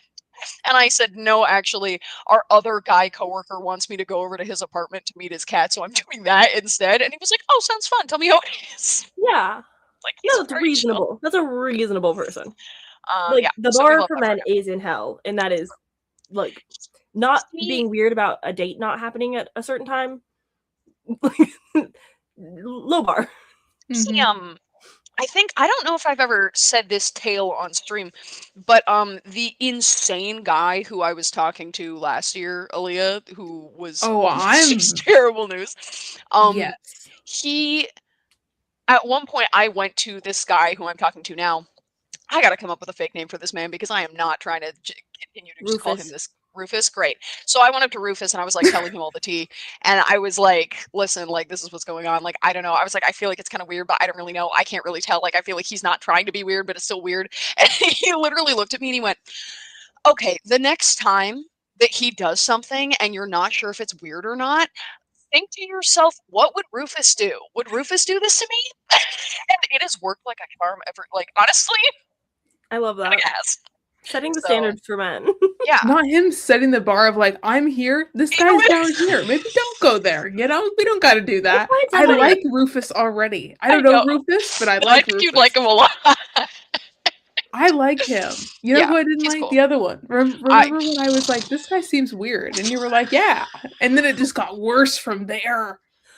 And ain't So that just the bad. Well, way? isn't that the way with you and me though, Alea? Is that this has been going on for years where I'll be like, I think this guy's weird, and Alea's like, this guy's definitely weird, and then I continue to talk to the guy for like 4 months. And then I get to Alea's like, hear, Most I get do. to hear about his steep decline into the seventh circle of hell as he just Yeah. gets infinitely worse than I Well, ever anticipated. I mean, there that's was basically what happened last sprint we had, where like you and I before we went on, I was like, so here's everything that's happened to me in the last 7 years. I was like, I was like, that's bad. I, I was like, that's not There good. there was a regular at the bookstore who was into me, and Alea was so I wouldn't say you were mad at me necessarily, but you certainly weren't happy with me. That I would constantly be like, I don't like him, but I'm still gonna go for it. And Alea was like, why? Why? And it happened for like 2 years. And the final nail in the coffin was when he told me that he thought that people should feel worse for Roman Polanski. And I was like, I can't do this. There were so many weird dudes that we encountered at our previous job. Oh yeah. Well, but that guy was the one who he told me that my phone voice was like, what did he say? Like powerful and mysterious. And we kept saying that for like a month. Richie's phone voice was so crazy that we had to have a new policy that if guys got creepy on the phone, we were supposed to hang up because they used to our voices on the phone. It was really bad. The guy who asked me to read him poetry, and I'm so stupid that I was like, sure, sounds good. And then like 20 minutes in was like, oh no, what am I doing? I remember there was one guy, I answered the phone and he was being really weird. And it was like the third creepy guy that day. And I remember our manager was there and I just looked her dead in the eyes and just hung up the phone and walked off. I was like, fuck this. Well, that was the thing is by the end of my tenure there, I was the only one who was willing to answer the phone. It was bad. Because our other boss was like, I have phone anxiety. And I was like, girl, I'm getting jacked off too. Please literally. Phone. Like, help me. I do hate answering the phone more than maybe anything, but also have had to do it for 3 years now at this job. And so it's like, I kind of just have to suck it up and just deal with it. And luckily, it's a lot of old people that are very nice and just want tax questions answered. So it's like, I can handle this. But at Forever 21, if they were like, Sam, answer the phone, I was like, please don't make me. I'll die. I'm the only one who answers the phone at the movie theater, and there's this guy who I work with. He's like 22, and he makes me laugh. So the biggest idiots on the planet. I'm gonna keep it a buck. The biggest idiots on the planet. Yeah. Hey, is it $5 Tuesday? Well, it's Wednesday, so no. But the 22-year-old guy I work with, who is so funny, and I adore him, he heard me answer the phone, and he goes, yeah, you're not going to be doing that for long. Every new kid starts the same way. They answer the phone all the time, and then after about a month, they start answering the phone every other day, and then every week, and then pretty soon you're never going to answer the phone again in your life. It's like, I hope I get there. That's why you hire people. So there's just a rotation of people constantly answering while everybody else stops. We did the same thing at my job, where it's like, we just hired our seasonal, like a new front desk girl and 2 seasonal people. And I'm like, cool, I'm never answering the phone again. You don't send it to, like, I want to see who's calling in case like I really want to answer it for business reasons. But like, other than that, I'm not answering. I'm done. No, I'm not taking out trash. I'm not cleaning the bathroom anymore. I shouldn't have had to begin with, but I had a lady today also. Okay, this wasn't on the phone. This was in person, but it was so like most of the time the customers at my job are extremely chill. But this lady comes up to me today and she goes, I need to speak to a manager right now. She's like a thin, older, blonde lady. And I was like, great, love that I'm a manager. That's awesome. So I was like, yeah, that's me. What's up? And she goes, there's a man who has been walking around the movie theater with a suitcase. Now keep in mind, we're about 8 seconds from the airport. So like that happens literally all the time. But she's like, there's a man walking around with a suitcase. And I said, yeah. And she said, yeah. And so I started following him and I was like, and she goes, and he wouldn't walk into a theater. And I refrained from being like, probably because you were following him, dog. But she was like, he just walked around and then he left and went into the mall. And I was like, okay, so he's gone? Yeah, literally. I was like, okay, so he's not here. And she was like, no, but given everything that's going on in the country, I'm a little nervous. I'm here to see The Grinch with my daughter. And I was like, okay. I think there's a bomb in there. And like, he didn't go into a theater, so he didn't leave it somewhere. But if there was a bomb in there, it's like, okay. Well, and then she was like, what are you going to do about it? And I was like, well, I can call, like, I'll go upstairs and talk to my boss. Like, we'll probably call mall security and whatever. Like, that's fine. And she was like, well, do you want a description of him? And I was like, sure. Yeah, give me the description. And the way she whispered African American immediately, the way it left her lips, like, and I was like, no, I see what's happening here. Oh, okay, cool. So I went upstairs and I told my boss, and my boss started laughing and was like, yeah, I guess call mall security, but tell them we got a racist lady complaining about a guy with a suitcase. Oh my God. We had 2, and I mean literally 2 shootings in the mall when I worked there. And the way the security guards did absolutely nothing ever, they're just kind of there as props. They really just patrol the outside. Yeah. They're not really there to do nothing. Yeah. I don't know why people are like, oh yes, a mall cop is definitely going to handle this very real, intense situation. We had 2 ladies on Saturday, like, prevent a woman from getting out of the bathroom because they were yelling at her, and I don't really know what it was about. I was off, so I just read the email, but they were preventing the lady, and we have a security guard in the movie theater, and I guess he just like wasn't like nobody could find him. No one can find him ever. Right. They can't touch anyone, so it's like, what are they gonna do? Tell them to leave? That can only go so far. I feel like the men with the guns probably have a bit of an advantage. Yeah. They're just cops with like I did have a customer though who was truly the icon, and all I could think about was you, Alea, because I was like, I don't even know how you would handle this. I don't even know. Like, I wish that you were there only so I could make eye contact with you during this conversation. This man walks up to me. He's in his like 70s, which already Alea hates him, and I'm already like out of 10. But he comes up to me and he greets me with, "I hate the holidays," and I said, "Oh, same." And he was like, "Yeah, my wife died last year," and I was like, "I'm so sorry to hear that." And he was like, "Yeah, my father died a few years ago." And I was like, "I'm really sorry to hear that." And he starts talking to me about like his family drama and about his like grandkids who never visit him. And I was like, all right, yeah, for sure. But then every once in a while he'd slip in like a weird little comment where he'd be like in the middle of talking about that, and then he'd be like, "You have a really nice smile." And then he'd go back to talking about his family drama, and I was like, what was that? And at one point he's talking to me, he was like, "I'm a Christian and I'm poor, and I think that it's Christians' job to like help the poor or else they're going to hell. And age is just a number, you know." And then he kept talking, and I was like, what? Whoa. What? So I was like, yeah, no, yeah, totally. I wish I could have been there, because he would have said that, and I would have been like, yeah. Maybe it's good you weren't, because I was keeping my cool, and if you had been there, I don't think I would have been able to. That's so weird. He ended the conversation with, also he looked at horror movie. This 75-year-old man who has already told me he's a Christian looks down at my name tag and goes, "They, them, what's that mean?" And I was like, it's just what I like to be called, you know what I mean? Like, instead of saying like she went to the store, you say they went to the store. And he went, "Oh, that's different. You're different." What? Like, you're like, "No, you're different, King." I mean, I guess it's better than getting hate crime, but only barely. Like, But then he ended the conversation. He goes in for a fist bump, and I was like, no sure. touchy. So I fist bumped him, and then he went, "You're really bubbly. I feel like a zombie inside." And then he walked away. Old people are so funny because they just want to have conversations. Like, old the men amount of are such a conversations that I red get with flag. my I clients can't. where they just tell me so much about their lives that I'm like, I really just needed to know where your W-2 was. I didn't need all of this. But maybe this is bad. Any client who dies and or has a spouse who dies, I give to my coworker. I say, "You deal with the dead people. I don't do that." Because I can't do the condolences. I can't do the phone calls where they're like, "Yeah, so my spouse recently died." I'm like, I can't do it. You start crying, I get uncomfortable. I'm not going to be like, "Sorry to hear that." So I just I love that. Can't do it. I don't have the nice bones in my body to be like, "I'm so sorry to hear that." I just sound so not cool about it.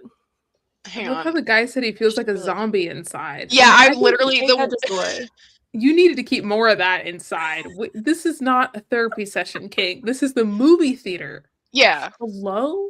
There we go. Not an appropriate time, place. Don't talk about my body. Don't touch me. Don't say age is a number. They feel like a zombie inside, and no one's gonna understand. But one moment, let me fix it. Too much. Them is a zombie. What can you do? There we go. Oh my god. I just remember all the weird guys we had to deal with at the bookstore. I'm so glad that I worked at Forever 21, where it's just primarily teenage women. Like, teenage college kids that you're like, "I'm going to sell you a credit card. Please do not sign up. Please don't know your social security." The feeling of having to ask and begging with every fiber of your being, like, "Please don't say yes. Please don't say yes. But I know you need to say yes for my numbers, but I also don't care. Like, please don't do this." Literally. The worst thing that ever happened to me at Forever 21 is somebody skinny shaming me. And I was like, "I'm fully an anorexic. Like, you're talking to the wrong person right now. Don't know what to do." And that's kind of like the worst that happens. That just like the job sucks, but like people, it's mostly all women. And now they're closed, so it doesn't even matter. I definitely told you all about the guy who I sprayed whipped cream all over him, right? Yes, I've been thinking about that. I thought it was so funny. It's been in my mind. Yeah. I think it's the one time that a guy has said something that's vaguely sexually harassing that actually made me laugh so hard. Blasting a customer with whipped cream and then having him respond, "I have that effect on women." Honestly, top 10 responses. The king, I do you have to give it actually to you. think that That's is so the right way funny. to do it? Yeah, Because- no, he ate with that one. Yeah, it's like, what else are you supposed to do? He like Say, he'll "Get come in mad? and like That's what tell I me do." it's his granddaughter's birthday and like show me baby pictures of her, and then he also hit me with, "I have that effect Yeah. on women," and I was like, "You do, I guess. Sure, good for you." That's so funny. I remember some of the sayings that Richie used to tell me when we worked together, and they have helped me get through things a lot, actually. And it's really funny. I remember Richie used to be like, when somebody would come in, like some creepy old guy would like wink at us or something, Richie'd be like, "Well, never the ones you want to wink." I love that. And then the other review that I really liked is when some old person would come in and they were really mean and they would turn around and leave. And as soon as they got out the door, you'd be like, "Well, hope you die soon." And I think about that one a lot. I was truly feral at that bookstore. Like, I don't know how I didn't lose my really job. funny. Well, you have to be careful who you say it to. Like, me and my Yeah. coworker are so tight, like, talk often, go on walks so that we can talk shit about other people and like, Yeah. business things, and like nobody overhears us. If something happens, like, we are texting, like, we are gossiping about whatever's going on in the office. Like, that is who we are to each other. And I Yeah. feel like when you have that relationship with one person, you just kind of say the unhinged things out loud and you go, Mhm. "Whoops, someone might have overheard that one." Yeah. I feel like Alea and I, like, we clicked so quick at that job. I don't think I've ever had a coworker who I have more immediately been like, "You're the one I'm about to be insane with." Yeah. I guess I just had that But- effect. What can Well, I you say? came in high. I gotta be honest. It was by like day 2 that you were like, "This job's fucking dumb," and I was like, "All right, cool."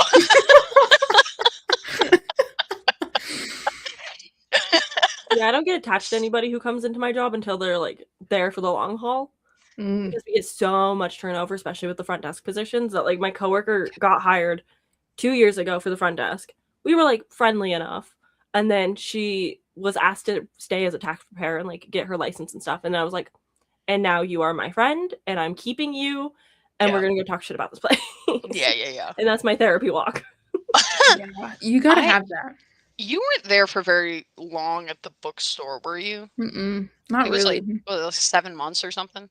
I think it was Longer like than that? a year. A year? All right.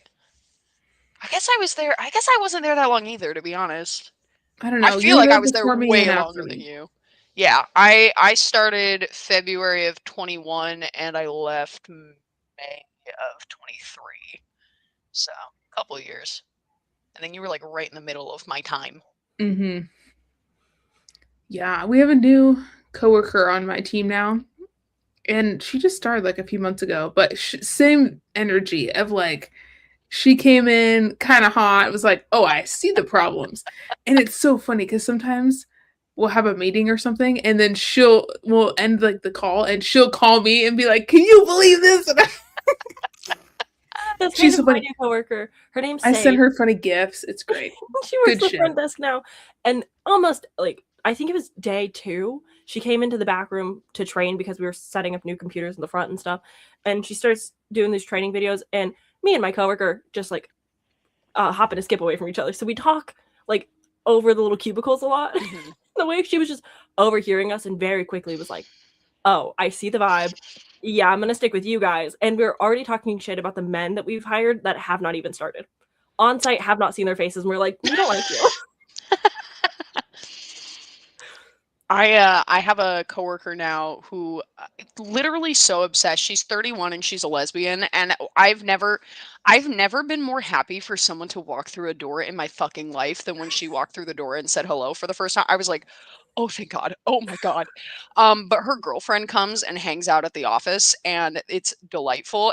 And her girlfriend came in today and was like, "Oh my God, where have you been?" And I was like, "I was off literally yesterday. That's it. Like, I've been here for a week." And she was like, "I don't even know, like, when are you working next? Because I know you're leaving soon." And I was like, "I'm closing with your girlfriend on Thursday." And she went, "Oh, thank God. So I'll be in the office all day Thursday." It's like, let's go. So we're making friends with the gays real quick. Love it. There's also, oh my God, there's a guy at my work. I shouldn't be talking about Richie. my employees technically. No. No, there's a guy at my work who like doesn't I don't like I was about to say a phrase that I'm positive that I can't say on the internet without getting you like fully demonetized. Let me rephrase. He's a little bit of a fruit fly. He's one of those guys who really likes gay girls Oh. and he laser locks on every lesbian in the joint. And I got warned about him on my first day. They were like, Oh, he's no. definitely going to hit on you. Like, he's going to see you and he's going to start hitting on you. And, like, that's just how it is. And I was like, what do you mean? Cool. And yeah, no, absolutely. The first day he met me, he looked over at me and then he stopped and he did a double take. And then he walked over and he went, hey, I don't think we've met. I was like, no. We had 2 guys work at Forever 21 in my time there. And we got both of them fired so fast. One, because he would just compliment my eyes so often that I was like, this is too much. It's too much. It's fine one time. When you say it every shift, I can't do it. And he did that to every girl that worked there. We got him fired so fast. Good. Like, it's just good. No. I just got told watch out, basically. And I was like, as if I care, to be honest. Like, listen, whatever. Using the behavior of like, it's like annoying. It's a pattern. But I also don't care personally. So like, I think that's the problem is I think that like every lesbian in the place is like, well, I'm not going to date him, so it's not really that big a deal. But it is wild. Like, the last time I saw him, he was leaving the office, and I said, hey, bye. And he turned around and he went, what'd you say? And I was like, I said bye. He was like, well, I'm not leaving. I mean, like, I'm still, like, working. And I was like, yeah, but you're leaving the office, dude. And he went, we'll see each other around. And he walked away, and I was like, all right, okay, cool, yeah, no, for sure. Oh, he's not even good. No. I think that does make it a little bit less offensive. It's rough. I hate that for you. I don't. Yeah. I have a hard time with guys like that, especially when you know that like that's the reputation. It's hard for me not to just go for the throat and make them feel so embarrassed and uncomfortable that they never speak to me again. It's hard to restrain yourself, you know? Yeah. Well, and also when he would have been like, I mean, the problem is I don't think I'm we've his met. boss. I would have been like, well, heard about you. Bye. Like, the thing is though is that I'm his boss, so like weird. I can't like roast him. I can't be mean to him. I hate that. Because I'm his boss. So I just kind of have to be like, yeah, okay, buddy, sure. It's so weird, like a child, creepily hitting on your boss too. Yeah, like, that's not insane behavior to hit on your boss. What? Insane behavior to hit on your boss. Hello, your new boss. That's crazy. One of the ushers was trying to ask me a question, and he stepped in between us and was like, "Hey, she's new. You're stressing her out, man." And I was like, "I'm gonna need you to be anywhere else, dude. You need to go away from me." I would have been like, hey, I think somebody just had diarrhea in the toilet. You should go take care of that. Anyway, I'd be like assigning him like random side quests that are really gross and bad just to keep him like away from me. He's gonna sweep all the popcorn in Theater 3. I have to leave. I just be spilling popcorn on purpose just to get him to go somewhere clean enough. Oops, and spill it on aisle 4. Oh my god. Bad. Honestly, maybe I will. I just be making up shit for him to do. Most random tasks. Who knows? Just get him away from other people. Like a very small arcade in our movie theater off to the side. Yeah. I would just constantly be like, go wipe him down. Like, you get your own little room. Children are there. Away from the women. Yeah. Away from the poor lesbians who populate this place. Yeah. Get him away from the gays. Yeah. Back in some crusty corner. Go clean something. I saw a dust bunny. The one thing I am grateful for, though, I will say, is that he's not like a kid. Like, I think that would make it like way worse if he was like one of the teenagers. He's like, well, it's worse for him because he's like fully 26, so like grow up. But he is 26, so I'm like, at least I don't have the added gross of like now I'm having to fend off a 19-year-old from hitting on me every day of my life. I think you just need to treat him like he's 19. I basically do. Yeah. See, I'm 26, so like that's offensive to me. Be like, why is he? He should know better. It's you're too old. Yeah, you're too old for it to be like. That's a full-grown man. Yeah. The guy who I'm talking to is 25. Like, there's no excuse for this behavior. Yeah, once the frontal lobe's developed, there's no excuse anymore. Yeah, it's cooked. So what's going on? Also, I think it's so funny to have the reputation not just of being a flirt, but of hitting on lesbians. Like, that is such a funny rep to have. Like, what do you mean? Yeah. I don't know. It like if he was good, maybe it'd be like paying off because it's like, I'm practicing, but I know like you're never gonna shoot the shot with me, so like it I could be don't fine. think so. Does he know? He's not Is good, he so, like stupid? Is he not getting the gay? I'd be like, so all the lesbians says you hit on him. Like, what's going on there? Do you not know? Can you What's wrong pick a with your straight radar? one once? Like, what But are I we don't want doing to pick here? a straight one. At least with the lesbians, we all know what's going on. I stay away from the straight girls too.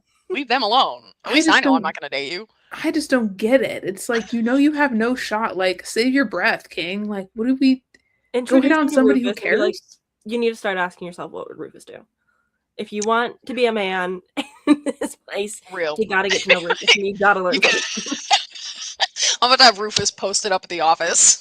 It's like, Yeah. you need to teach this man how to not be weird, please. Yeah. Ugh. What is that? Why are there so many guys that are just like weird? I don't understand. I don't know. And I hate, you know what I hate is that Rufus, I know for a fact that one of the reasons that he's so normal is because he's like very close with like his mom and his sister. Yeah. And I hate that. I wish that a guy could just be normal without having to be like, yeah, and it's all the women in his life who have forced him to be. Like, I love his mom. She's adorable and she's wonderful and she makes me laugh so hard. But like the amount of emotional labor that woman must have had to put into Rufus to make him normal, can't even imagine. She'll never get paid back for that work.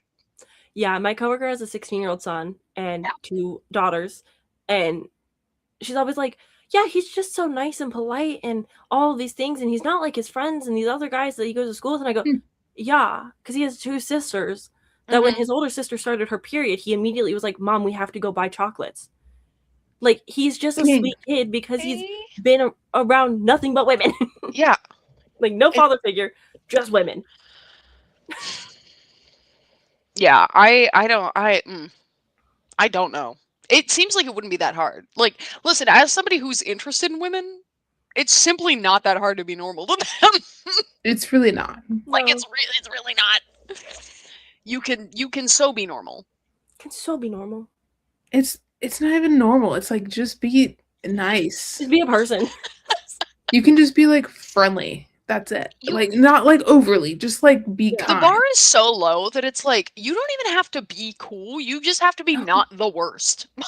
Yeah, if you cannot be nasty, then that's and you know what deodorant is. That's really all it is. Can you be nice and not creepy and not stinky? I got to keep it a buck. I forgot deodorant this morning, and it was the worst shift of my life. I was so stinky. I was staying away from. I was keeping a wide berth from every customer. Well, and maybe that's what you got to do to get little Mr. Creepy away from you. You just forget the deodorant once in a while, just to keep him on his toes. Got to keep it loose.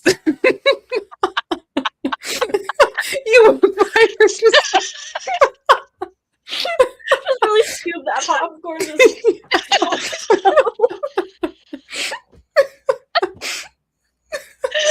We gotta break out the guerrilla tactics on that one. No deodorant, spill the popcorn. That'll do it. Oh my god. Well, great brainstorming sesh. I don't know what I do. Can I say it's what you come here for, isn't it? Oh my god. Oh. Honestly, the deodorant thing is real though. Yeah. One of those I pulled up and I like was walking and then it was one of those things where I didn't even smell myself. I like felt it. I like realized and I was like, no, no, please. And it was just awful. Yeah, it's usually about halfway when I'm on the highway where I go, oh no.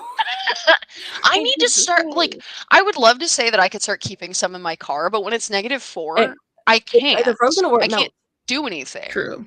Yeah, it melts in the car. It's like you just got this white strip, and you're like, I feel terrible. Yeah. So like, I don't really know what to do because I don't bring a bag to work. Like, I just like throw stuff in my pockets, so I don't really have anything. So I don't know. I'm working on it.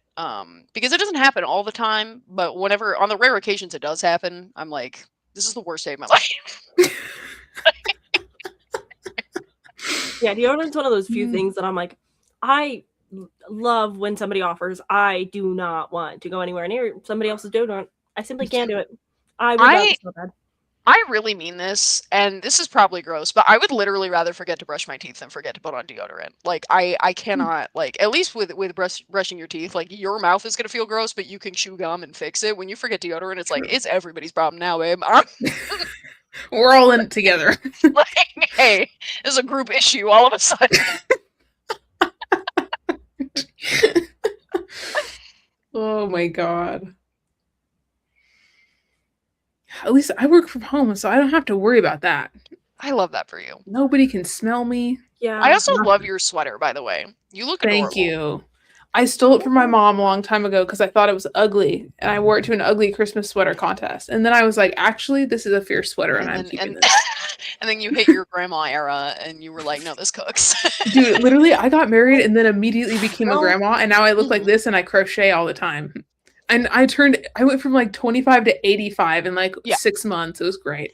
I will say though, I do think it's very charming, like genuinely, that you like when you stopped wearing makeup, like during COVID, was like right around the time that you met your husband. Like, I think there's something really, really sick about that. I love that. That's funny. Um, Yeah, that was such an interesting time.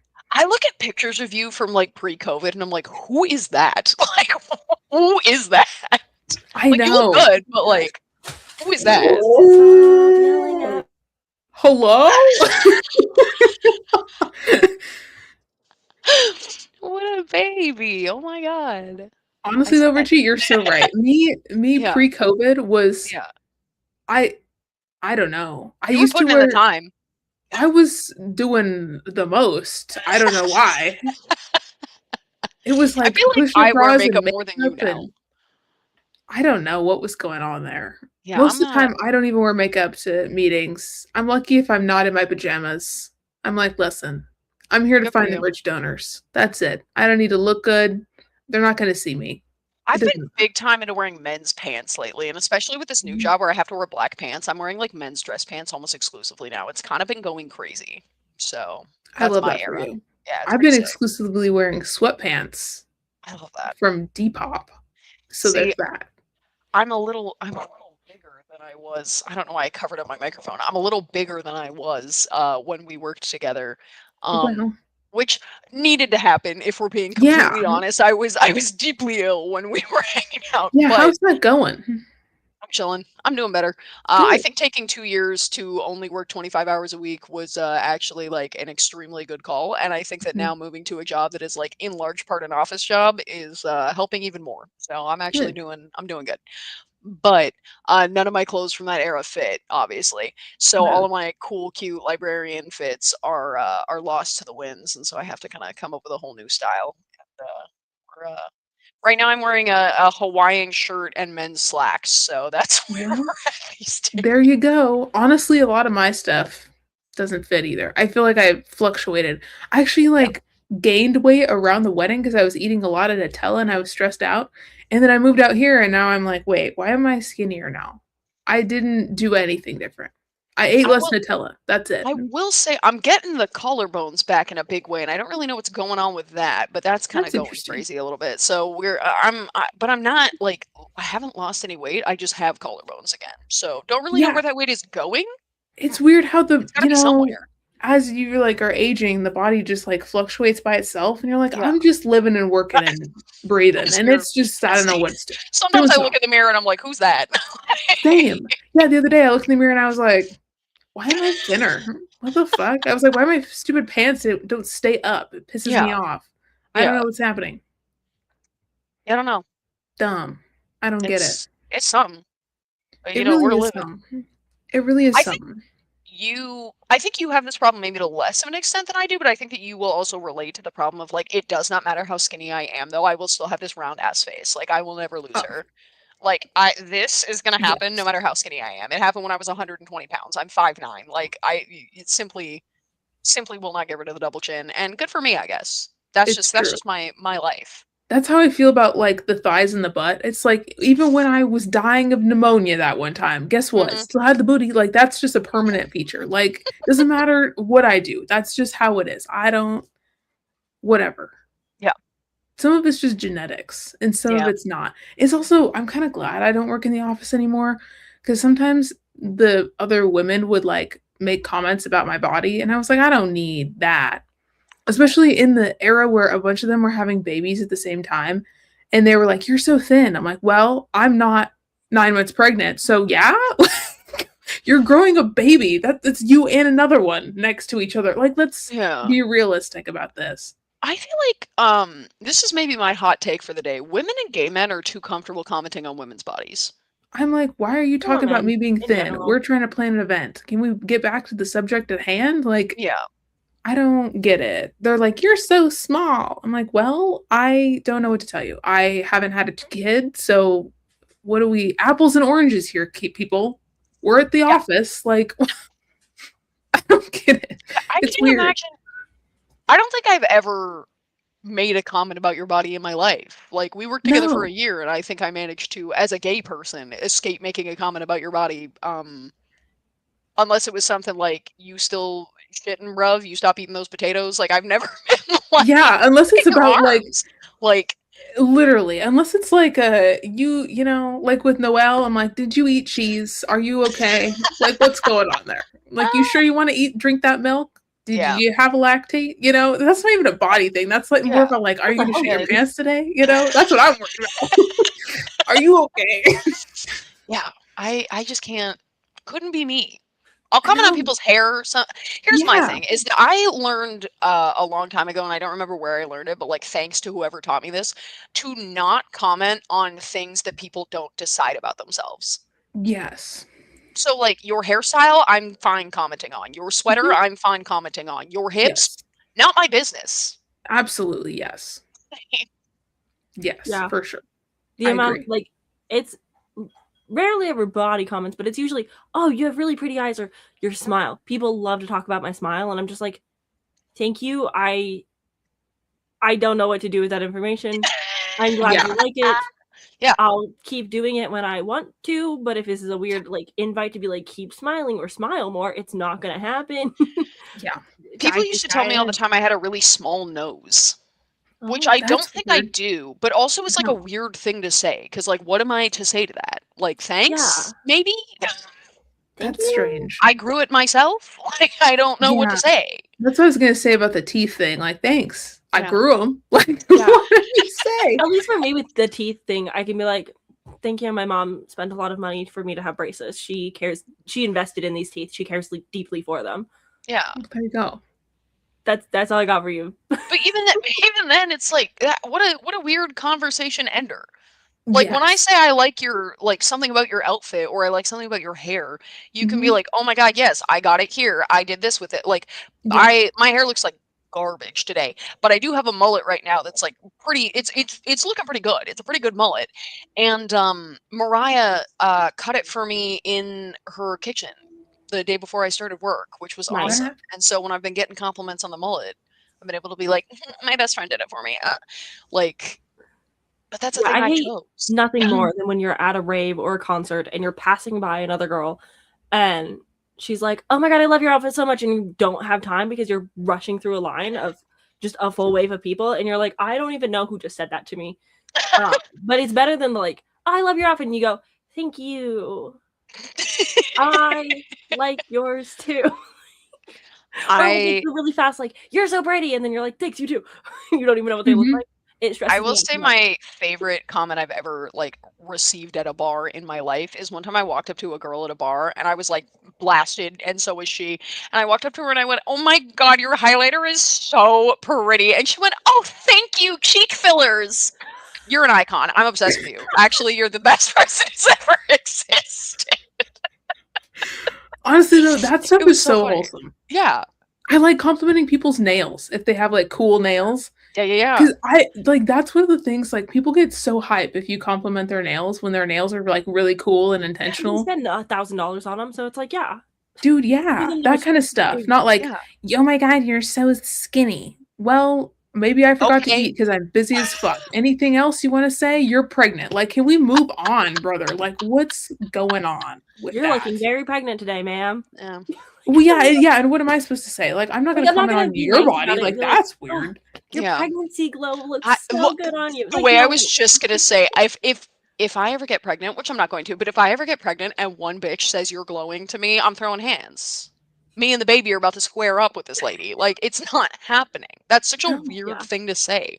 Because, like, when I hear that, and I know it's not what it is, but when I hear that, I'm like, so you think I'm sweaty? Say it. Say it with your chest. Like, what are you saying? Like, I know, I already am mad about it without pregnancy hormones. I'm about to square up. There's no way they're making it out. Honestly, I think just the idea of pregnancy hormones is like it would be so on site for anything. Like I already have to like keep things on lock so much on a good day. There's no way, dude. It'd be so bad. It'd be so on site. Yeah. People would have to bail me out of jail. It would be bad. But We hey, can't at be least doing you'd have that. pregnancy to be like, look, the hormones. I wasn't thinking straight. I was really stressed. The baby Yes. told me to do it. I would just be going for people's throats. It would be terrible. I don't think it's the move. People keep No. asking. People are starting to ask too, like, "Are you having kids?" And I love how I'm- Peyton's just like, "No." So thankful that I don't And then have we to worry move about on. that for the next 3 years of my life. I just don't have to worry about that. Although my mom did say during the breakup, she was like, I'm never going to expect grandkids, and I'm totally okay if you never give me grandkids. I'm like, I'm glad you finally came to that realization Yeah. because I've been saying for many years now that I have no interest in having kids. I had a And- sit down with my mom where I was like, I'm not giving you grandkids. I'm not having kids. It's not happening. And she was so like, okay, we didn't need to like Yeah. go to lunch for this. And I was like, I appreciate that because I know I've been that stressed that's about not the this, case but I'm with glad that you most don't people. care. Yeah. I was ready to fight, but if you don't want to, that's actually great for me. I got Yeah. lucky because my stepsister's cousin, not confusing, had a teen pregnancy and then had another kid after a few years later. And so I'm like, my mom, by like step family association, has 2 grandkids to give presents to.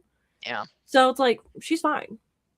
She doesn't care about babies that much. She doesn't really want to grandparent or like babysit or parent another child anyway.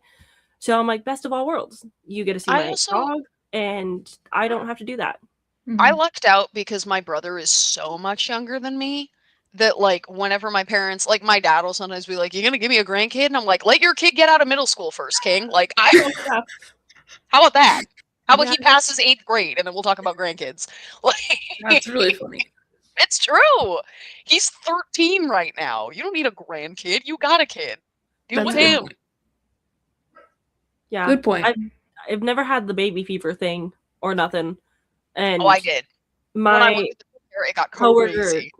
my coworker knows so many people having babies right now, and she's like, "Look at the picture of the baby," and I'm like, "They kind of all look the Cool. same to me." And she's like, "I just want somebody to let me hold their baby because I just want to smell their new baby," and I'm like, Oh, "I don't think baby sniffer. I get it." I don't have that. Yeah, I don't have. This is how I know that I'm not in that place.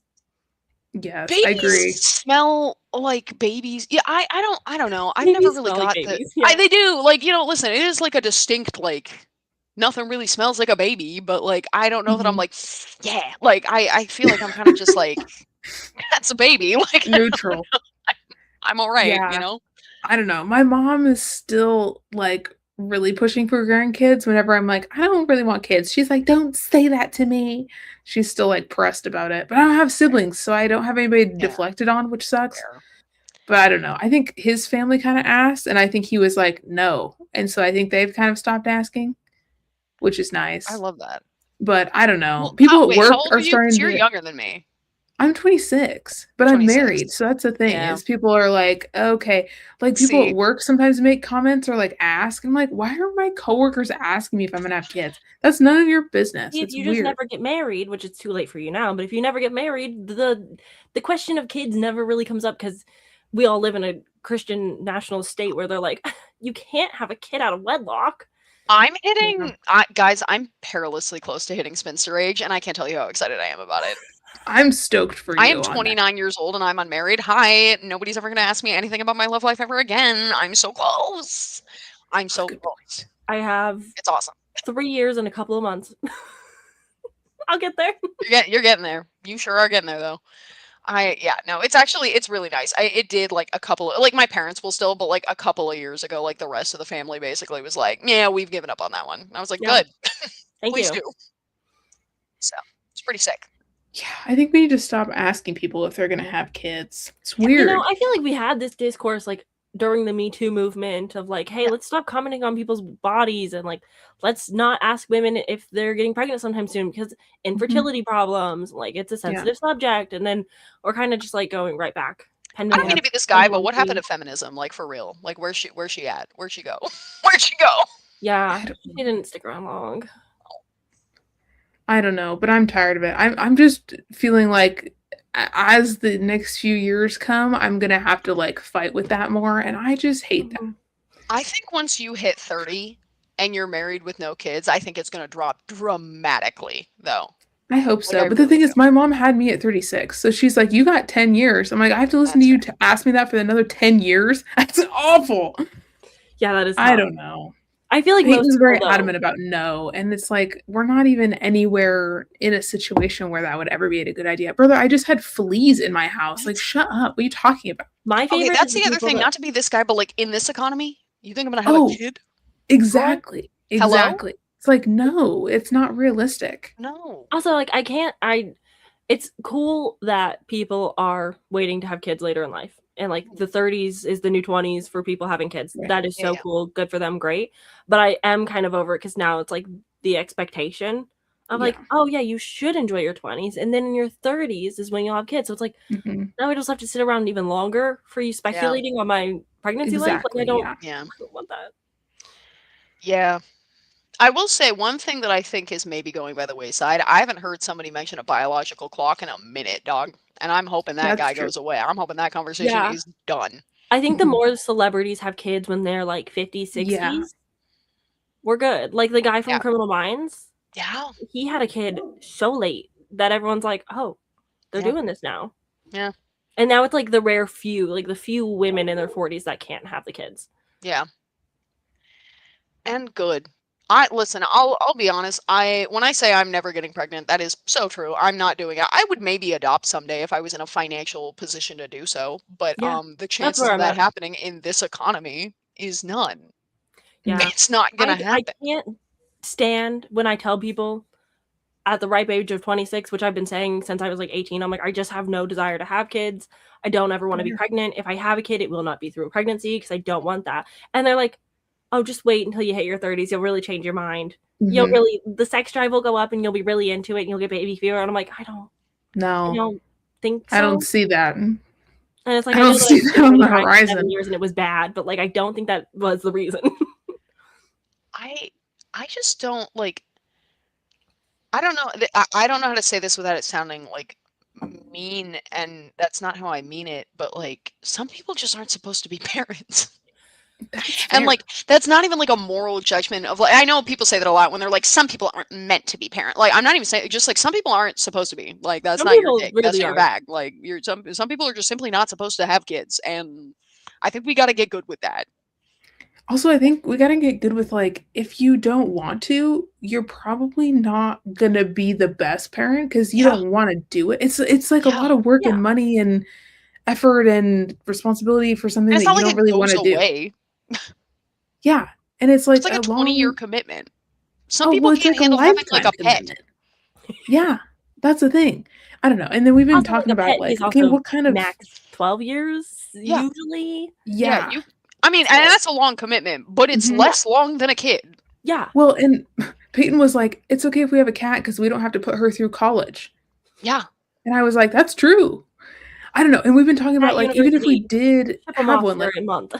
Yeah, even if we did have one, like, what quality of life are they going to have? Yeah. Like, are they going to be able to afford to go to college? Are they ever going to be able to afford to have a house? Are they going to be able to, you know what I mean? Like, we can barely do that stuff. That's the thing is, like, when you think about where you're at and you're like, I am barely able to be comfortable. Yeah, now I add the expenses of a child. Yeah. I am not going to be comfortable, and neither will they. Yeah. Like, I quite literally got forced into the health insurance at my job. Yeah. Because they were like, oh, the quote that we got was for this amount of people specifically. So if you opt out, it's going to screw everybody else over. So you kind of have to do this. But they like doubled our rates. And so I was like, I really don't have the money to do that. And also with Austin moving out, I was like, I have significantly less income to like buy groceries. And they're like, yeah, but like, we're going to keep the dental for you specifically. And I was like, okay, sure. So I signed it, and now I have to like be like, do I want groceries this month? That's crazy. That's so much. Yeah. So I was like, that's really cool. Thanks, guys. That's really awesome. Thank you.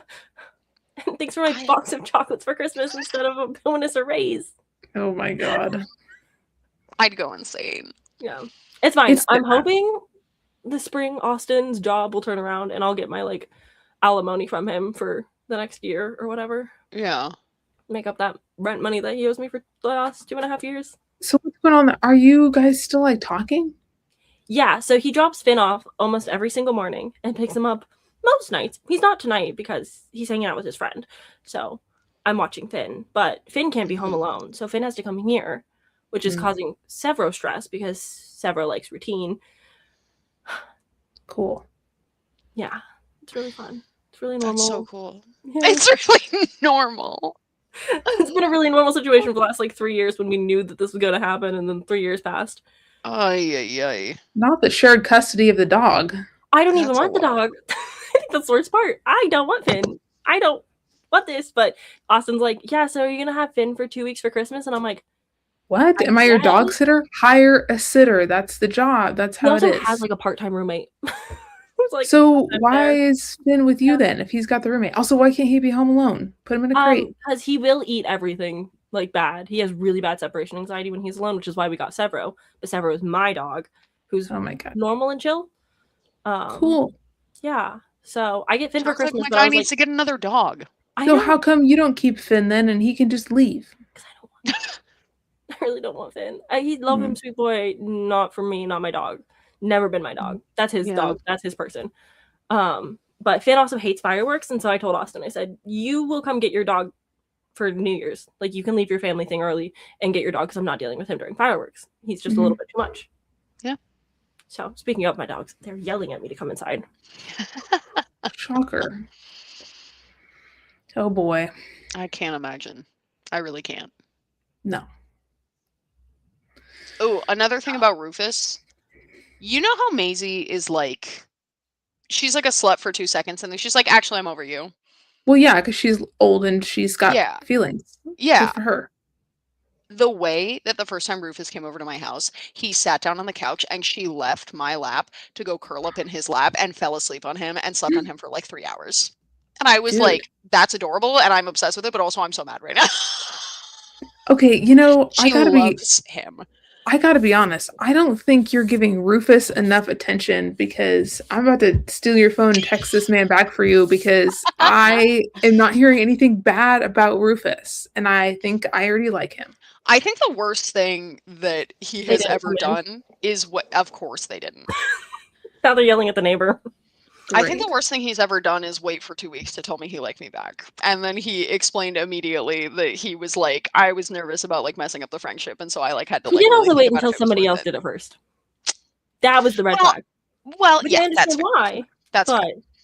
that's my only thing where I was like, oh, you just. I wait did until- sort of kick it into hyperdrive by being like, hey, I like you. The next day I'm getting asked out on a date by somebody else, and 2 days later I'm getting an interview for a new job. So you better make up your fucking mind. Yeah, that does do it. Which is I'm not gonna pin that on him.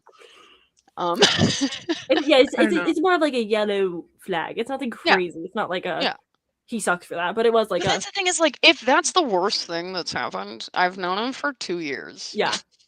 Also, okay, pretty this is a side note, but like whatever did happen with the nasty guy from before.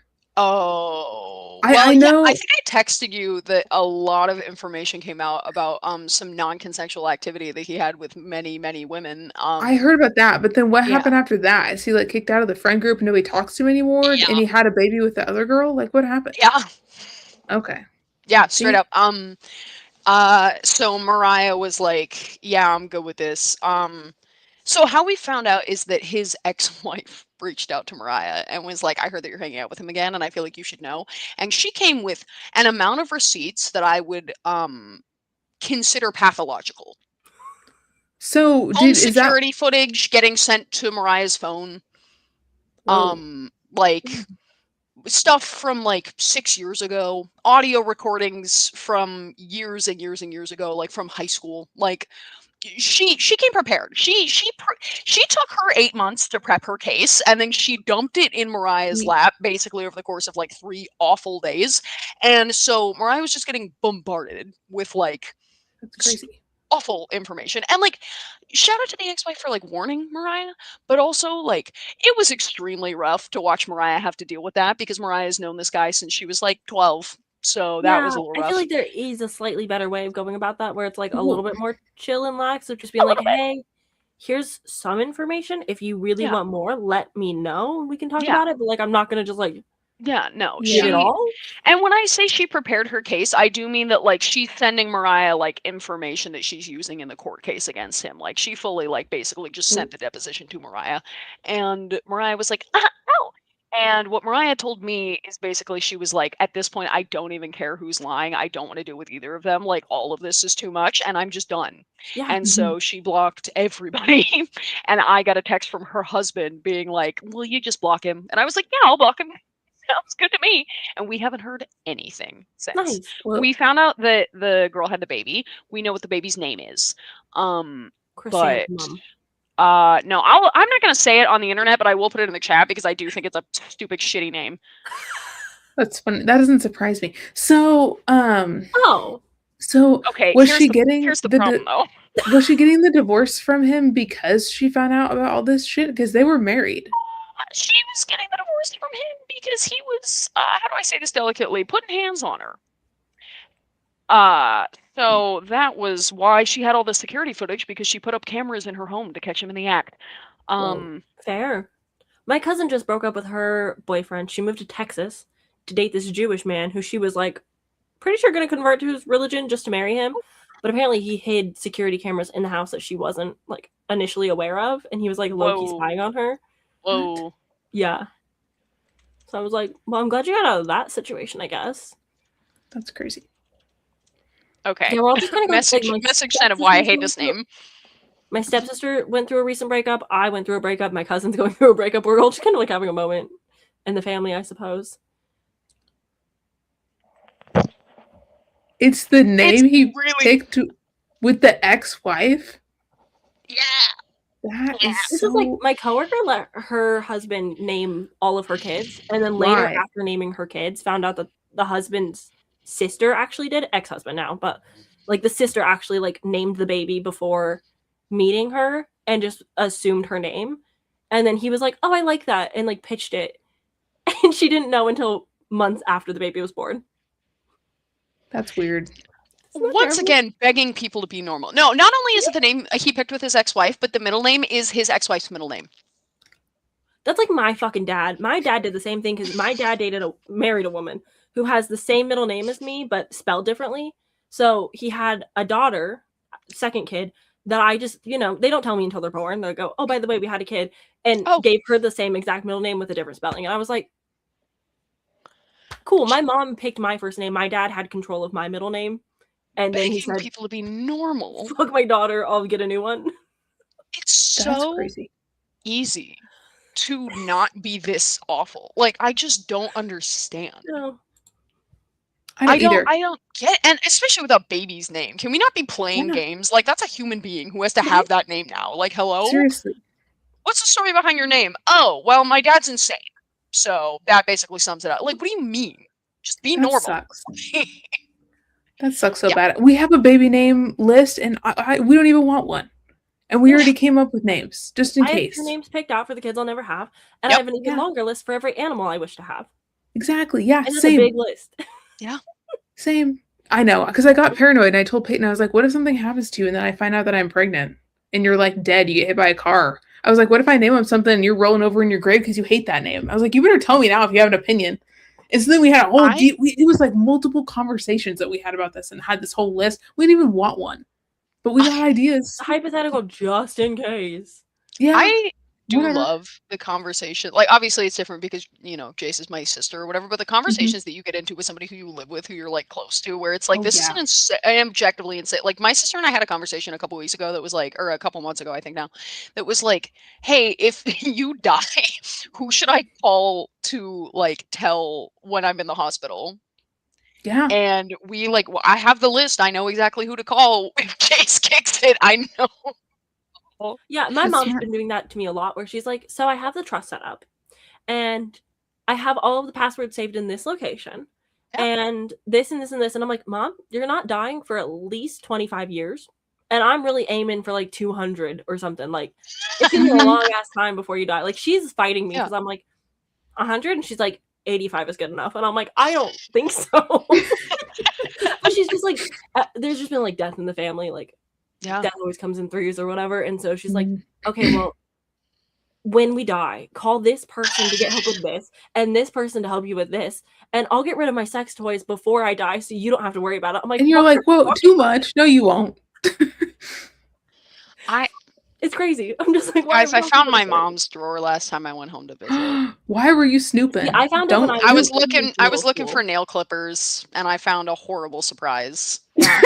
And I was like, good We for used you, our girl, but student also I wish I'd never IDs. seen this.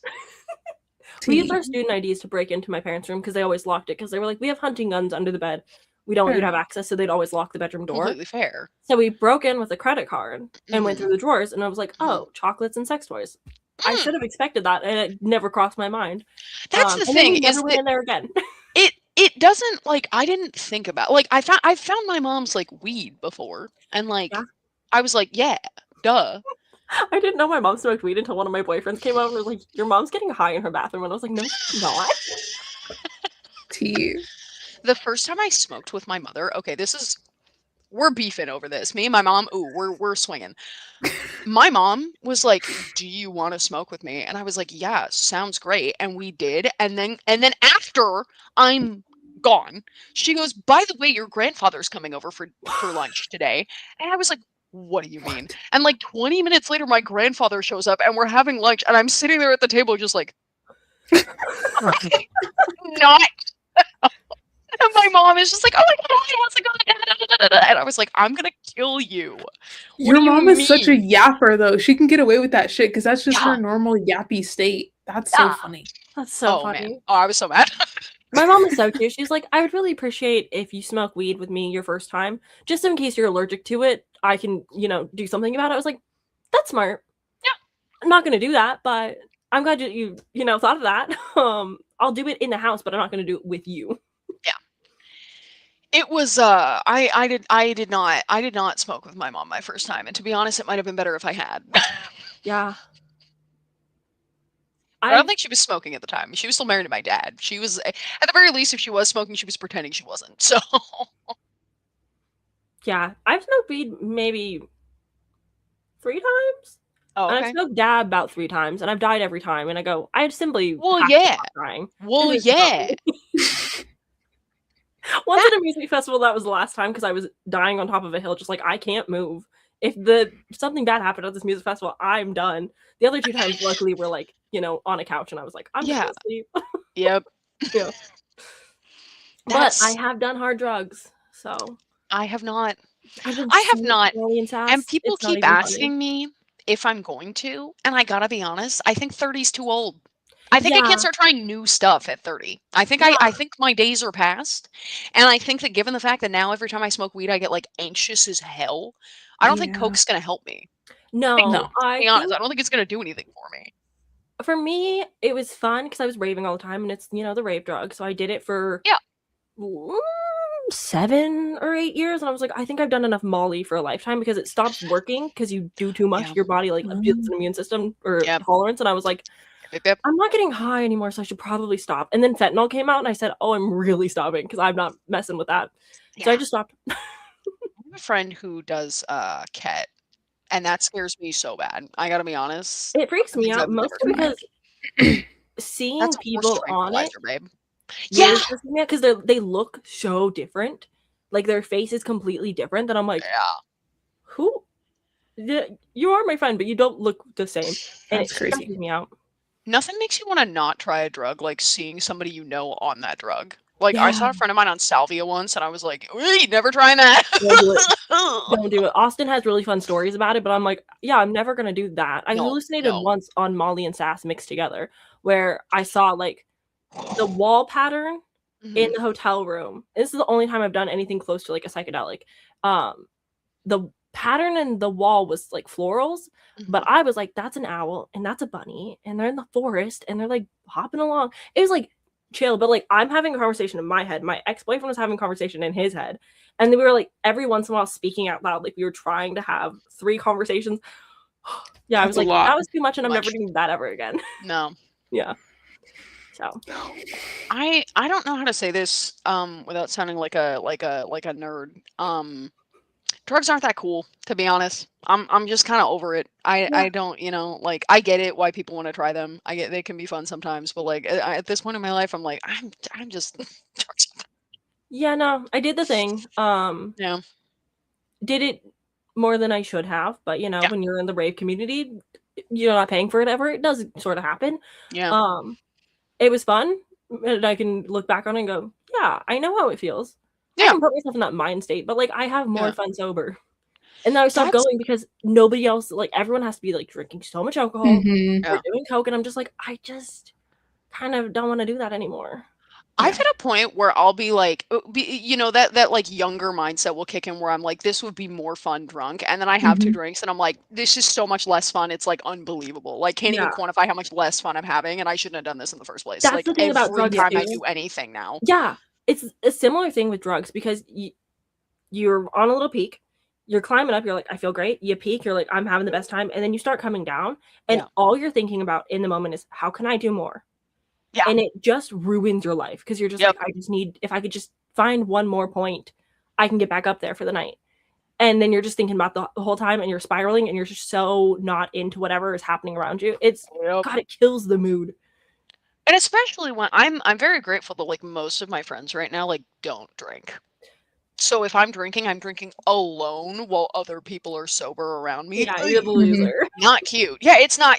Listen, like the binge drinking of being 22 is barely cute at 22. It's surely not cute at 29. Yeah, my ex-boyfriend might be an alcoholic, and that might be part of the reason why we stopped dating. And he's on a break. He's not drinking right now. But he was like, I'm hanging out with my friend Ian. I was like, so you're gonna drink? I guarantee it. Because last time he hung out with Ian, he got so drunk at the golf course that he drove home. And I looked at his face and I said, did you do drugs? And he said, no, I just drank a 5th to myself. And then drove? Dude. And then came here, invited another friend over, and kept drinking. I had never been more livid in my entire existence. Yeah.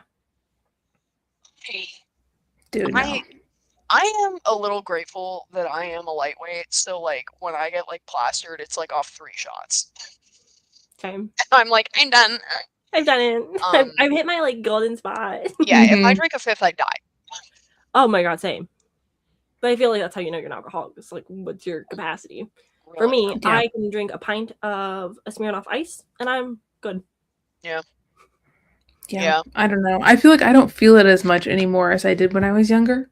Yeah. And also, like, I never wanted to get drunk. Like, I just wanted to drink enough to, like, be buzzed and be chilling. And everybody was like, why don't you get drunk? I'm like, because I don't want the anxiety to go away so that I can have a normal conversation.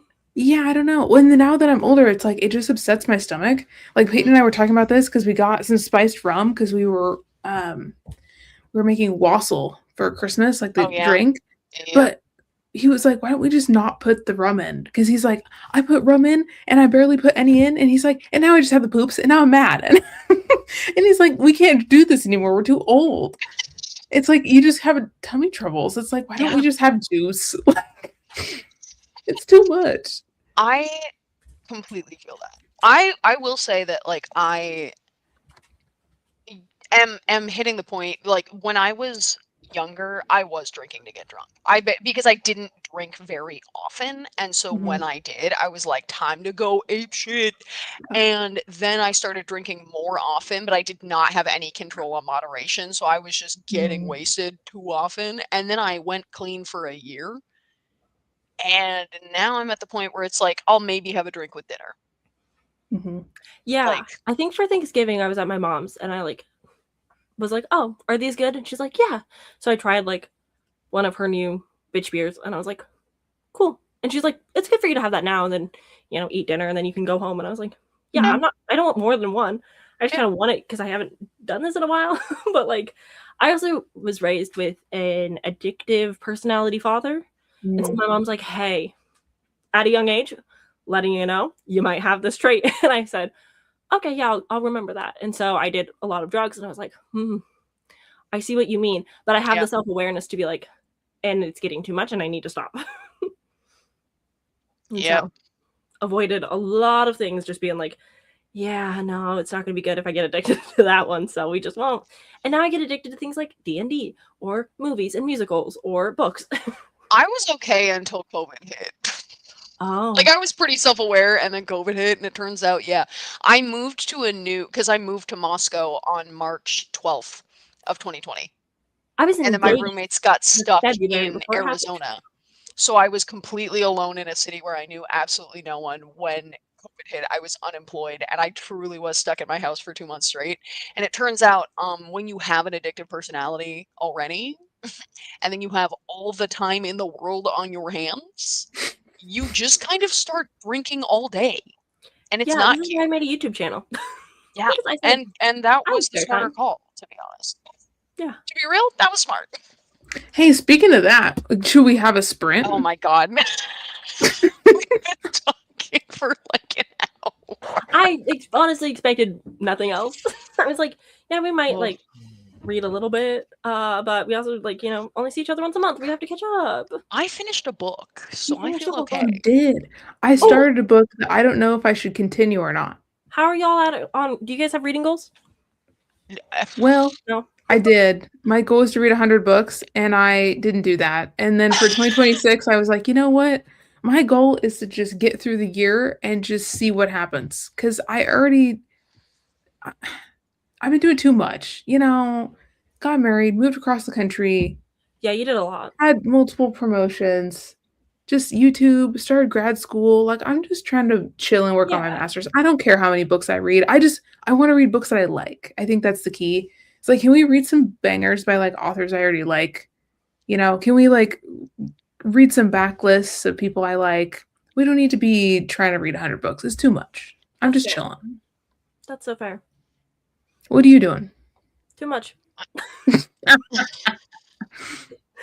I came close-ish to my reading goal. I wanted to average 3 books a month, so I was going for 36, and I hit 29. So that's good. That's not too bad. I'm not gonna shake my head at that. It's not what I wanted, but it's okay. I follow a girl who was like, I'm done with these big reading goals. I just want to read however many books I am that year. So she's like, I turn 30 next year. I want to read 30 books for the year. And I'm like, I like that. That's fun. Yeah. She's like, I just want to prioritize books that I'm interested in. And I was like, you do that. Could not be me because I have no chill, but respect. Well, you read like 7,000 books a year. Every single time I see you, you're like, I've read 58 more books since we last saw each other. And I'm like, all right, Sam, I saw you on Wednesday, but go off. Well, that's because Goodreads has these little bookmark challenges. And I said, I'm going to complete every bookmark challenge they have for the whole fucking year. And one of them is to beat your goal by 1 from last year, which means I have to read 270 books. And I'm at 240. So, like, I'm not chill this month. But I also can't read anything because, like, when you're, like, alone for the first time ever, you're like, I have so much spare time, but I don't want to do any of the things I should be doing. So I just want to watch Dropout TV all day, which is what I've done for the last 2 days. And I've read 45 pages. Okay, but, I mean...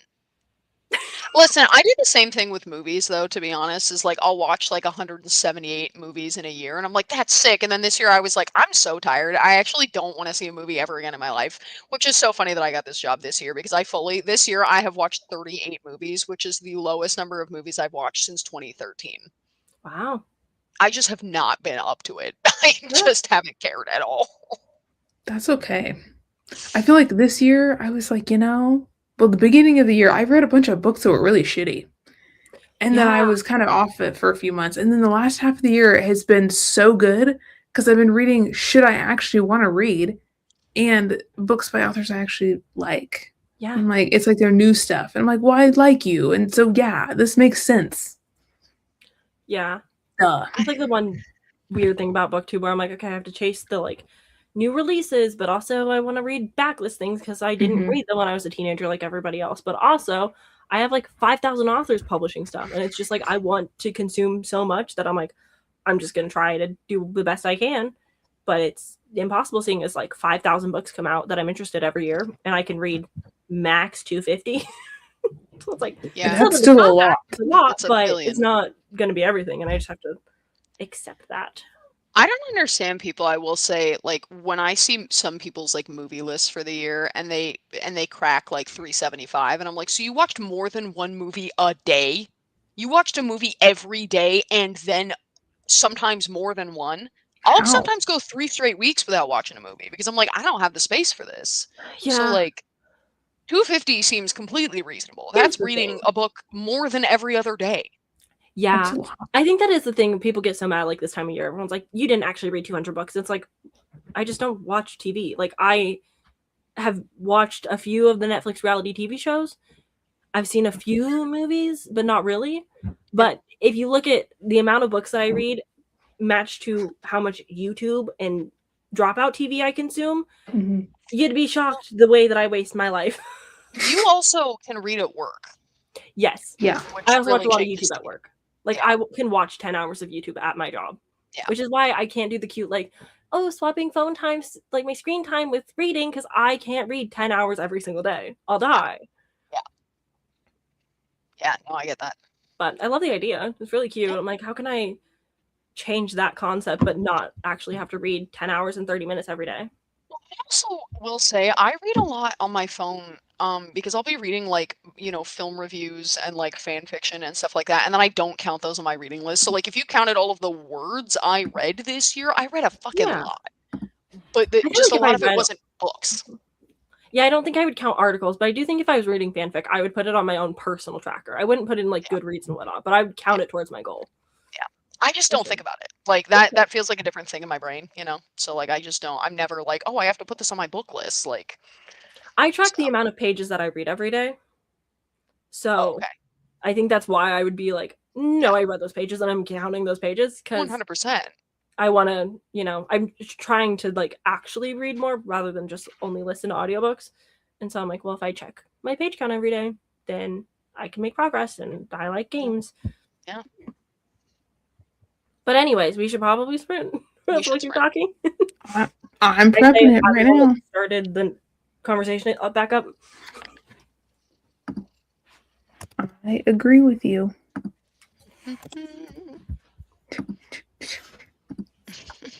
Where is my stuff? Till 10:30 is crazy. I might have to bounce after this next sprint. Dude, I agree with you. Did I just fully exit out of my tab that I had with the music? That's Why so did I do frustrating. that? That was silly. See, luckily for me, it's 7:45, and I still have a full video to edit.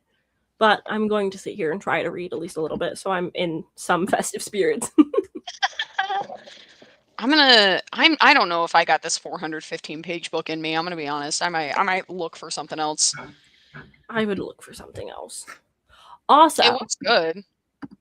I want to scream about the fact that New Orleans, my favorite library card ever, decided to email me being like, hey Sam, time to renew, it's been a year. They increased the price from $50 to $100, and I said, fine, I'll take my money. And then they said, oh, we actually stopped online out-of-state card holders. What? And I said, what do you mean? That's so rude. They're like, yeah, resources are just too expensive, so we're not doing online services anymore. And I was like, well, that really sucks, because I was going to give you money. And then I remembered that I have a friend, a Bookstagram friend, who I have not talked to in literally over a year. And I said, hey, weird request. I remember you were in New Orleans. Could you get me a library card? And she said, bet. That's incredible. So that's my Christmas miracle this year, for being like, That's absolutely, this is the unbelievable. infiltration I want to do. I will sign my boyfriend up immediately. That is awesome for you. Yeah. Yeah, Anyway, I'm gonna my go turn. grab food. Enjoy your food. Go off. I'm gonna read a book. I'm gonna find a book.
So Sam, what's going on with that book, I bro? don't know. What's going on? I'm getting some fun messages in the personal chat. Something It about was so jarring to come back to read that. Imagine how I feel. So- I got 63% in. What a ride. So she makes the snowman. She gets on with the snowman. She does it in her front yard where like there is a risk of somebody that could see. And then she the second time is like, let's get nasty. And then as she's leaving, she goes, oh, and I forgot your hat, puts a little hat on him. She goes inside to go to bed. He's like, I'm a real boy, and walks into her house, hangs out next to her, deletes the camera footage of him being a human and walking into the house. And then because she falls asleep replaying the footage of her earlier with the snowman as she like goes to sleep. So then he like deletes the new stuff. And then he goes back to being a snowman because he's like, she can't know I'm a human. She wouldn't like me that way. Goes back to being a snowman because he takes the hat off. And then she's like, oh no, somebody caught me. Somebody knows that like I'm messing with my snowman because they're pulling a prank on me. So she goes into town because she can't get it off with her snowman. Picks up this guy named Chad who tries to sexually assault her in the privacy of her home in bumfuck nowhere. And then he has to put the hat back on, run inside, kill a man, ties her to her bed, explains nothing to her whatsoever. And then she's like, but maybe I'm kind of into it. And she's like terrified, thinks that he's going to kill her. And she's like, please don't hurt me. He's like, I would never hurt you. I love you. You made me. And she's like, I don't know what that means. And then like, sorry, I just saw Alea's face. I was looking at you and no. It's a no for me. no. Listen, when we want spicy, thank you, This timer. is not mating with the mantis. It's not. We want fun spice. We don't want random I don't want dudes popping donkey. up with attempted essay and I don't understand weird why, stuff. Sam, you seem to be laser locked on the like mythical creature essay genre, and I wish you weren't. I know, me too. Keep that for you. I was like, this is going to be a fun, silly little time. It's got a 3.64 on Goodreads, so I was like, people must be enjoying it. It's a little snowman. But yeah, he's like fully not sentient the first 2 times until the hat happens. That's And creepy. then we get his POV, and he's like, I'm a snowman. I can't move, but I feel everything. Ugh. And then like, Bad. he like watches her through the window, Oh no. and she's like getting it off of the carrot, and he goes, I can feel everything that the carrot feels. And I'm like, sorry? You feel what every carrot ever What's feels? that then? What? Wait, what is That makes no sense. Is Yeah, that no, the worst part? I feel like that might be the worst part. Yeah. What are you Yes. fucking Like, talking buying about, multiple bro? carrots, but like she got the big special one for him, of course. But then she has like other carrots in the fridge that she'll like one and done use and then throw away. But the one on him she'll reuse and like clean up with herself and whatnot. Yeah, it's a It's lot. gonna rot, girl. What do you mean? So much. And oh yeah, and the best part is like even in human man form, This part? it's still like nothing changes down there. Okay, listen, Just there's say so you many want to red fuck the flags. carrot and go then. What are you talking about? Yeah, and his whole thing is like he ties her to the bed and he's like, no, I physically can't do anything with you because then she'll know. And he's like, I have to keep this a secret. So Because he then she'll just, like, know. What does that mean? What? yeah, like Mean? he doesn't want her to see his peen because he's like, if she sees the carrot, she'll know, and she can't know. So he like just uses packed ice, and then makes her use one of the carrots in the fridge, but he can feel it, so it's fine. So much. It's so She much. uses packed ice? Yeah, Like a little, a cylinder. Sam. Okay, It's a so many red cylinder. flags. First of all, That's what they said. okay, I need a list of red flags. I'm unhappy. Number one, carrot peen, not hot. Nobody wanted that. Number two, why did he have to kill a man? That's so weird. I Yeah. thought this was a fun Christmas romance. Right? Where is the Christmas fun vibes? Yeah. Why is he being Mr. Sneaky Snowman? And also, UTIs from your used carrots are not it. And there's nothing about that I like. Yeah. Ew. Used carrots. What do you mean? Yeah. It is What like do you a lot more than I was expecting when I was getting into this. I was like, oh, it's gonna be hate silly, that. haha, little snowman that comes to life. No. Frankly, Also, how unwell do you have to be reusing your carrots? Like, we really need some help. Yeah. We really need some therapy. Like, people are unwell. You know? Yeah. She's like, I had a bad day at work. So, and I was like, babe, you just woke up. What do you mean you had a bad day at work? I've never had a work Never day once in my so life. bad that I needed to do that. Guys, I had a pretty bad day today. I'm not gonna lie, Yeah. but like, those aren't my plans after I get off this call. No, I've had some bad days at work, but never did I feel that would help me. Not to Ever. mention, like, apparently the snowman weighs 200 pounds because she packs it so good. But she's like, oh, the perfect white spheres. Like, the way she describes snow. Snow is definitely, like, a big part of it. But it is just kind of, like, a lot where I'm like, what do you mean? You're just in the knees, skirt up in the snow.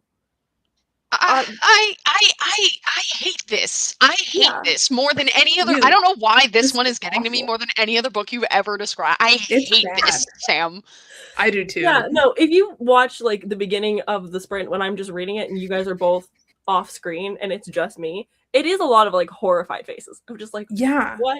I came in and Sam looked like she was gonna cry, and I was like, "Hey, But bro, I what's was your tearing reading?" up a couple of times where I was like, this is so bad. I'm so uncomfortable. I can't with that. I don't understand. And I don't want to. You know, No, I maybe don't that's recommend good this actually that one. I don't understand. Yeah. No, I might recommend Tinsel and Tentacles. I don't recommend this one. This That one one's just, sounds like, bad. a bit too far. Like, the way that he just, like, fully... and it's the way that he, like, describes in, like, a paragraph, the way that he strangles Chad to the point of, like, him bleeding out of his mouth. I was like, in my Christmas book? Nobody wants that. I have to be honest, I Ew. would love it if in one Hallmark movie there was just a gruesome fucking murder. Like, wouldn't it be so funny if you were watching, like, Hot Frosty on Netflix and then there was just a fucking brutal decapitation and you were like, what do you mean? Also, that's what I was going to say, actually, is you should just watch Hot Frosty, frankly, because, like... Yeah, that's kind of what I was expecting when I was picking this up. I was like, it's just going to be, like, a short version of that. Yeah. Mhm. But, and so we get this, like, That's whole awful. Chad thing where she's like, oh no, he's going to kill me. And then, oh wait, but I'm kind of into it. It just feels so dubious non-con the whole time that I'm like, we could have done this consensually. Listen, I'm not even against reading some fucking dubcon or non-con. Like, I can, if it's done, but this does not seem... Also, I think there's a time and a place, frankly. Yeah. Like, Mhm. I think that you know, if I was reading another prison romance and then some dub or non-con happened, I'd be like, you know, I kind of signed up for this. I feel like that's to be expected. But in my Christmas Frosty Carrot Dick book, I don't know if I want Like, I did read the author's note out sexual loud. coercion. There was no trigger warning or anything. It was just full, like, hey, just so you know, this is erotica about a snowman. And I was like, yeah, that's why I picked this one up. Not all the rest. No. Also, my That's favorite thing crazy. is when he snuck in to delete the camera footage and, like, That makes me uncomfortable. right next to her It's with, like, weird. the peppermint smell. And she like wakes up and she's like, "Oh, it smelled so strong of peppermint. It was so sticky. So I had a bad day at work, so I had to wash my bedding. Weird." Doesn't question it any further. And then he's like, "I have to throw this napkin away Okay, to be immediately so she can't smell completely fair, if you woke up and your bed smelled like peppermint, I don't think your first thought would be obviously a snowman came to life and came on my fucking bed. Like, I mean, I'm gonna give her props on that one. I think maybe I wouldn't think that. Sure. But what's your first thought? I don't know, that maybe I left a candy cane in it. Well, I'm allergic to mint, so my first thought would be who's trying to kill me. But hey, I don't know. I don't know if that was what I hate that. Is it the texture of cum, but it just smells like peppermint? Yeah. Which, like, it's definitely more fun with the Krampus book that I read last year, the year before. Was the Krampus book the one you sent us that heinous fucking... Yeah. That was funny. That was extremely funny. Also candy cane, which, like, I get it for Christmas and whatever, but, like... Well, okay, no. Don't even say also candy cane. Don't besmirch the Krampus porn like that. A carrot who comes peppermint is very different from a candy cane. I think you're right. Also, yeah, when Sam messaged me and said candy cane, I was like, wait. So he's a snowman, and also there's carrot peen, and also there's peppermint in there. Like, pick a lane. Like, I can't. It's too much. It is kind of a lot. Pick one. I mean, just the snowman thing is already a lot. Yeah. You didn't really have to go and do all that. And why would it not shift when he shifts to a human? Doesn't make any sense. I think Hot Frosty went about it the right way, where it was like, yeah, it's a snowman sculpting contest, and one of them's super hot, so she put the scarf on that one, and now he's a hot guy with a normal penis. Like, all right, I can get behind that. Yeah, that's quite the opposite of this one. She's like, really the perfect size of white snow. I know I sound like I'm kink shaming, but we gotta not fuck the snowman. I think I've landed on it. She's we like can't get horny for the normal snow. She's like rolling him in the front yard, and then after building him, she's like, I have to go inside and get the backpack with all the stuff. And so she's like putting the coal on his mouth and the eyes, and then the carrot nose. Backpack. And then she's like, that's weird. All right, head. Dora. No, I'll have time to dress him later. Everything about this is totally illogical. The Walmart bag of shit that I bought yesterday, more like, the backpack. And his was ready. She's been waiting for December to want to fuck the snowman. She does this every year. She does this every year. And gets warmed up for a snowman? Yeah, she gets geared up for a snowman, and she records herself with the snowman so she can tie herself over for the rest of the year. The rest of the year, she just uses carrots. But she uses the video to... That's nuts. So much lore packed into such few pages, guys. I hate it. The whole thing is rancid, bad, no good. 65 pages? Yeah. 0 stars. Frankly, the polar opposite of Mating with the Mantis. This is the worst thing I've ever read in my fucking... Okay, so I'm 32 pages out of 52. So I've got 20 pages left. You're only... That's You're crazy. only 3/5 of the way through the book, and all of this has happened. There's been a lot of me trying to not cry moments. I could tell. Like, I'm questioning all my life decisions. What have I done? This is a bad one. Content, Sam. It's content. Oh, God. I don't like it. I don't like it one bit. I don't either. Also, I'm DNFing this. Good for you. I actually it's not good. I'm obsessed. Anytime you DNF a book, I'm like, yes! It's bad. Also, why is it so long?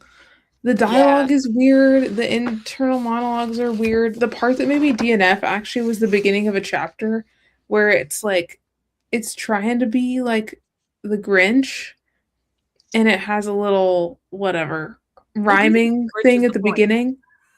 But it's got this weird part where all of a sudden it's like the main love interest guy is talking to a narrator, and it's going back and forth, and it literally says like narrator semicolon and then says like something the narrator said, and I'm on page 45 and there's been no narrator up until this point, and there isn't one after that, and I was like, narrator who? Not a fourth wall break. And it's bad in my Grinch book. It's not good at all. Love story. And also the main girl, in order to like get the the hot guy's attention when she comes back to the town. She runs into him at the deli and she purposely calls him the wrong name as a way to like joke with him and have that be like her in. And This she girl calls fucking him sucks. I she hate calls this girl. him Connor instead of Cole, and he's like, "My name is Cole, bitch." And they had like, You're not forgetting the name Cole Black, you dumb bitch. What a stupid plan. well, and then he's like, "No, my name is Cole Black," and she's like, "Are you sure that's your name?" And he's like, "Yeah, you stupid bitch. I think I know what my name is." And she's totally just messing with him the whole time because, like, she knows who he is. Like, they spent time together as kids, and like, he was into That's her, and not she was into him, and they like talked a lot, and they were like friends. Gotta be honest, if I went back to my hometown and ran into somebody and they fully, like, their bit was to pretend not to know my name, Right? I would Like, not that's fuck not them, funny. is the thing. Yeah, I exactly. would simply not fuck them. Yeah. Yeah, and then she's like, I was just like kidding about that. Haha, I know what your name is. And he's like, Thanks. okay. He like straight up just leaves. I'm like, and you should leave because Yeah. her in was bad. But then somehow he's like, oh, she's like really hot. I'm like into her, but like I'm not gonna do it. But like, it's stupid. I'm like, that was really her go-to move. You have some fine man in front of you, and you're like, I forgot your name. Also, I like your muscles. Girl, stop. It's too much. Me and Sam just nodding, like, right. No, for sure. We're having a rough one on these sprints. I didn't read it all. I gotta keep it a buck. I looked for a Christmas book and then I stopped and then I went out and talked to my sister for like 30 minutes. So That's fair. I started another book. All, I guess, but You yeah, read a you book. would you start? I started another book. I feel good. And it's good. I started it's called Marry Me by C.R. Jane. Uh-huh. It's good. It's a Christmas, I think, novella. Spin-off from a series I haven't read, but I don't think it matters. I'm getting the point. Basically, high school sweethearts, she broke up with him because he got famous. I love that. She's like, I don't want to like hold you back, but really like she doesn't want to sit by the phone while like he's off being famous and hot and stuff. Mm-hmm. And so she breaks up with him and he's like, no, like I'm in love with you. And they've been together for like a long time. And she breaks it off. And then her older sister has a Christmas Eve wedding. And I think he's in the wedding party as one of the groomsmen. So she has to see him on Christmas. Cute. I do like Second Chance. No, that's cute. I don't know if you can hear Nelly, but she's in her bed just barking at me. Girl, what? Yeah. Go back to sleep. Time. She's just, every time I talk, she's like, meh, meh, meh, meh, meh, meh, meh. I'm like, girl. And she just gave me a dirty look. Girl, the tood. She just looked me dead in the face and went,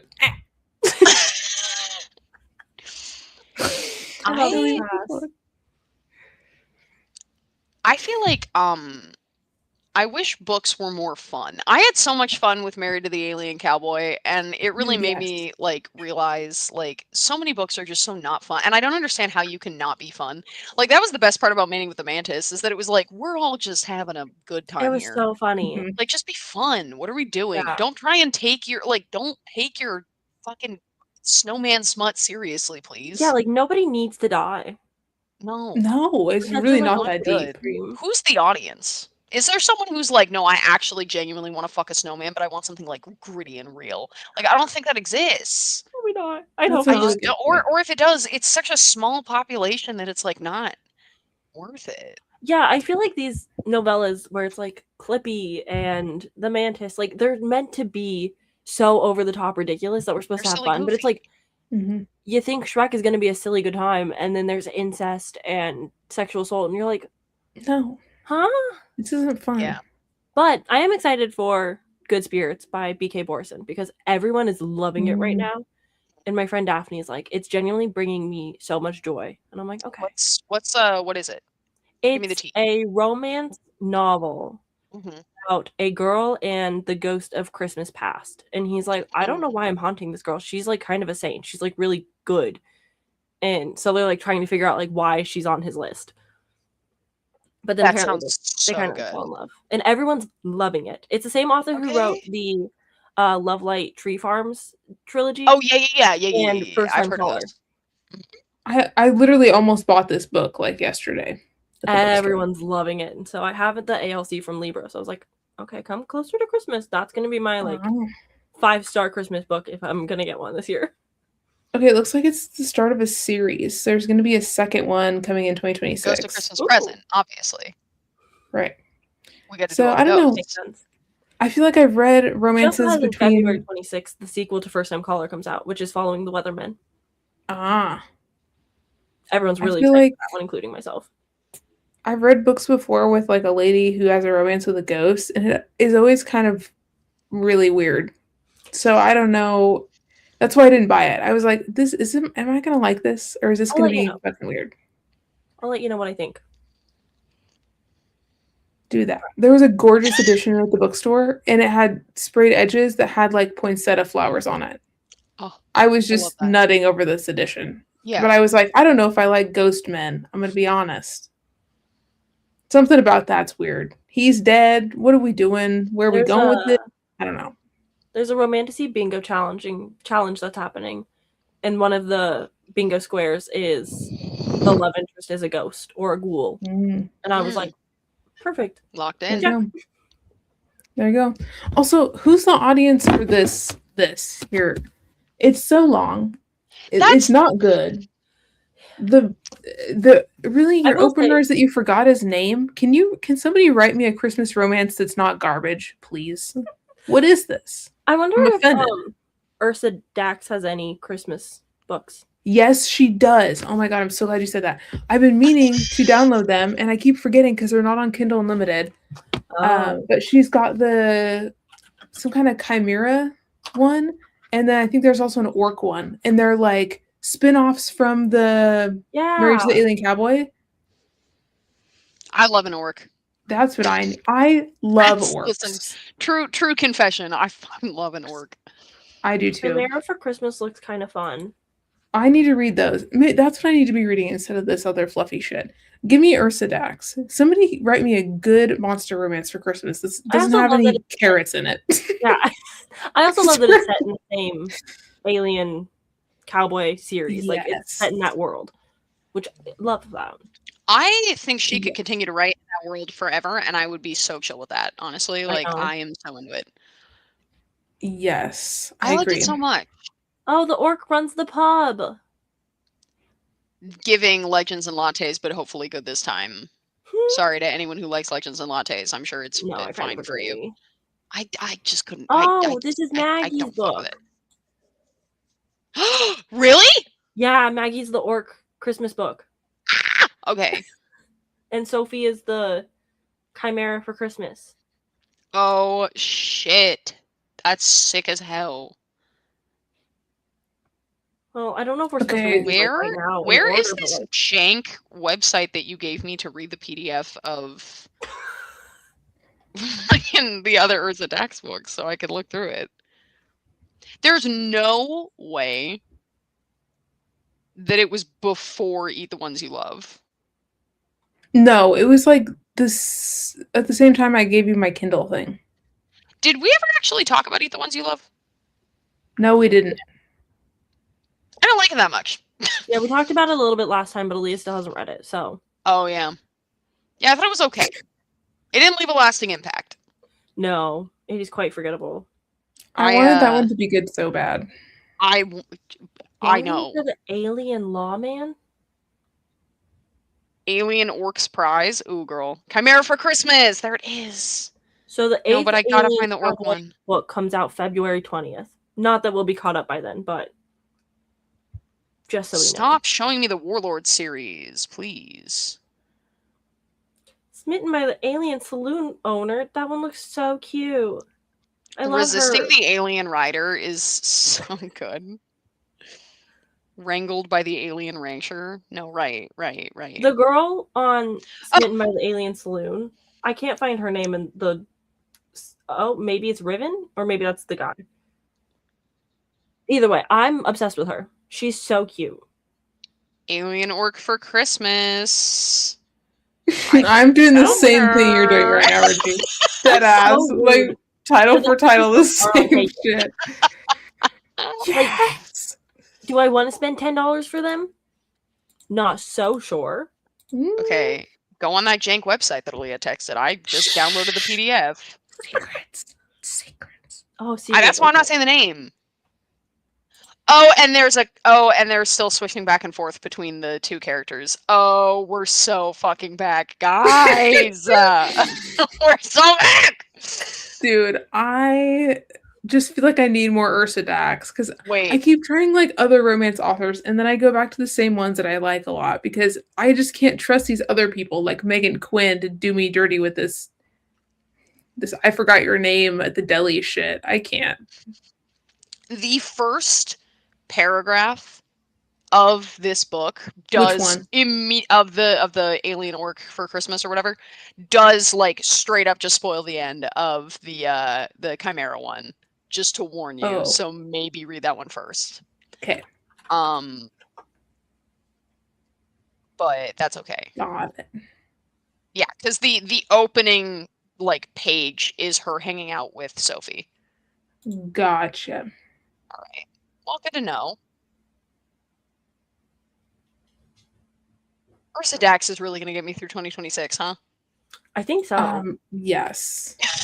I feel like we should probably. I know that like we have plans for like buddy reads, book clubs, reading sprints, whatever. But I do think we have to like really commit to a certain amount next year to be like these are the ones that we have to for sure read. No, I genuinely think if we're trying to blast through the Cowboy Colony Mail Order Bride series, like I am sincerely down. I think we should like commit to the bit. I'm very much here for that. Fallon and Darcy is book 2. Oh. Yes. Oh. I agree completely. This is such a powerful fucking cover. Oh no. That's not I know. a great image. It's so good. Yeah, I think we should commit to this. I've been holding on. Honestly, I have considered reading it a few times, but then I was like, no, I have to wait for Alea and Sam. So, like, if we're not going to do it, you have to let me know so I can just start reading it. Straight up, I was going to read it soon anyways. So, we should do it. Yeah. I have it on my Kindle whenever we're ready. Yeah. Let me know. Because I'm extremely down. I am also very down for that. And it looks like she has this other series, the fucking Warlord series, where I saw book 16. We could keep going with Ursa Dax for 100 years. Yeah, I don't even know anything about that one. Well, let me. I like her. Research.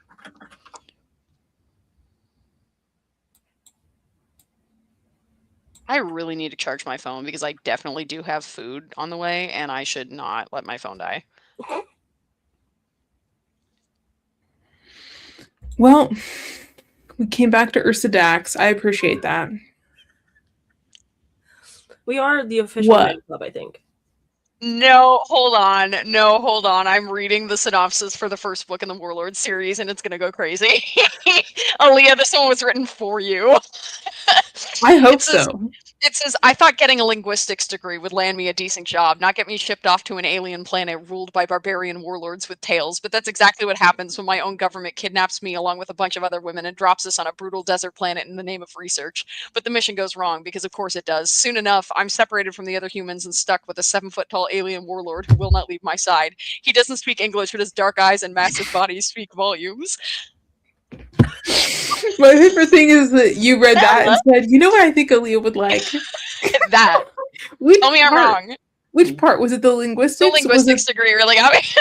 That's so funny. I was like, is it that or is it the 7-foot-tall guy? Well, I mean, porque no los dos, brother. Fair. Also, I do think it's very sexy and cool to be like, I have a linguistics degree, he doesn't speak English because he's an alien. Maybe we're gonna fuck about it. Maybe we're gonna. Wait, what is the title of that one, Richie? It's called Alien Tyrant. Oh my god. The next one is called Alien Enemy.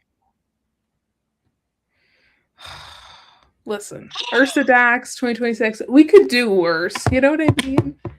It sounds better than freaking carrot peeing over here. What's going on with that? Listen, if it's the choice between this and Christmas train peeing, I know where I'm deciding. That's all I'm saying. Absolutely. Oh my god. Also, we need to talk about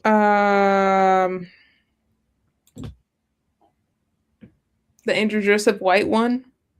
Yeah, we do. Did you read it? No, but I was going to very soon. Hey, I have a long ass flight to get all the way home, so True. Listen, have fun reading that. I think Flight Home is good. I think Okay. Flight to Your Parents' House is a bad call, to be Okay. perfectly honest. I think Flight Home is good. Okay. Noted. Adding Alien Tyrant to my TBR Let's go. as well. Oh If yeah, you the read, girlies. tell me what you think. Maybe I'll The start reading girlies the Warlord series while I wait for us to start the Cowboy Alien Bride, whatever. I think we should just do it because I want to Okay. read it. The second one. I think we should Sorry, do I that. found her Instagram page, so I'm just looking at the fan art that she's posted. In another dimension right now, just like, huh? But no, I'm down to read so much of all of this. Cool. It's just a fun time, and it's honestly a nice way to break up the not fun times. Oh my god, Yes. these pictures are so pretty. I think Ursa Dax is a really good palate cleanser, but also like gets you like wanting to read. Yeah, like you can't put it down. So Mm-hmm. yeah. So maybe next year is the year of Ursa Dax, and I just because honestly, if I read the 6 other books in the Cowboy Alien Colony and the 18 books in the Warlord series, that would already Bullshit. put my numbers at basically what they're at this year. If that's the only thing I read next year, and I blasted through Alien Cowboy in like a day and a half. Yeah, I read it in basically 2 sittings. Yeah. Okay. Well, sounds like we know what we're doing. I love it. Okay. I will look at the calendars and get something scheduled. Sounds good. Also, Let me know and I will request off work because I don't have any idea what my schedule looks like anymore. I don't get 2 days off in a row anymore at my new job. I just Ooh, kind of that's get rough. like whatever days I get. So yeah, I had Saturday and Monday off this week. So they were like close to each other. But then I did Yeah. open today. So come tax season, I don't know what my new schedule will be, but I'm assuming or aiming for a Wednesday, Thursday, Saturday, or Sunday off. But then I'm probably going to end up working Thursdays because they're going to need help. So yeah. Sundays Just will keep me- be good for sure. Keep me posted. I can definitely request off Sundays pretty easy. So I think Okay. anyway. So Yeah. we'll Also, figure- I think or I'll say Sundays that are I can good. open. Yeah. Forcing Alea to read You Weren't Meant to Be Human for January still, or are we pushing that a Yes. little bit? Okay. Well, because if you're reading at home, if you're reading on the flight home, then you will have read it. So we can talk about it in January. I mean, if I keep DNFing books like that, I'm gonna be getting to it real soon. These Christmas books piss me off sometimes when they're bad. I can't wait for the vlog where you're like, I DNF'd 16 Christmas books. And the 2 that I finished were Ursa Dax.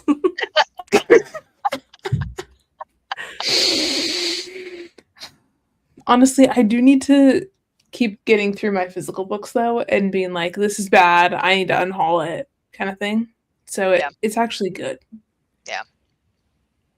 I'm quite the opposite of that, where I'm like, oh, it's on my physical shelf. It'll be there. I'll get around to I it. feel that. I do that with my nonfiction books literally all the time. And then I'm like, I look so smart, but I simply have not read any of them. I I've just read none have of them. And the ones that I did try, I did give up 3 chapters in because I Oh. wasn't in the mood. Real. I've been trying to read And the Band Played On by Randy Schultz, which is about like the like why the government failed queer people in the AIDS epidemic, and it's fascinating, and I cannot do it. I'm simply too stupid at the moment. I want to read it so bad. Yeah, anything that makes me go, oh, yeah, I still hate Ronald Reagan. Yeah. Burn in hell kind of thing, where I'm just like, I don't have energy for that right now. Yeah. I'm already so mad. Yeah. Yeah. So, we'll get there maybe. Yeah. Or we won't. It's still on my show. Maybe in a few years it'll feel better. Yeah. Maybe.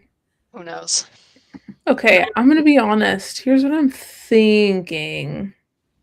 I probably thoughts. need to not be so ambitious, but that is how it is. Hey, take a page from my book.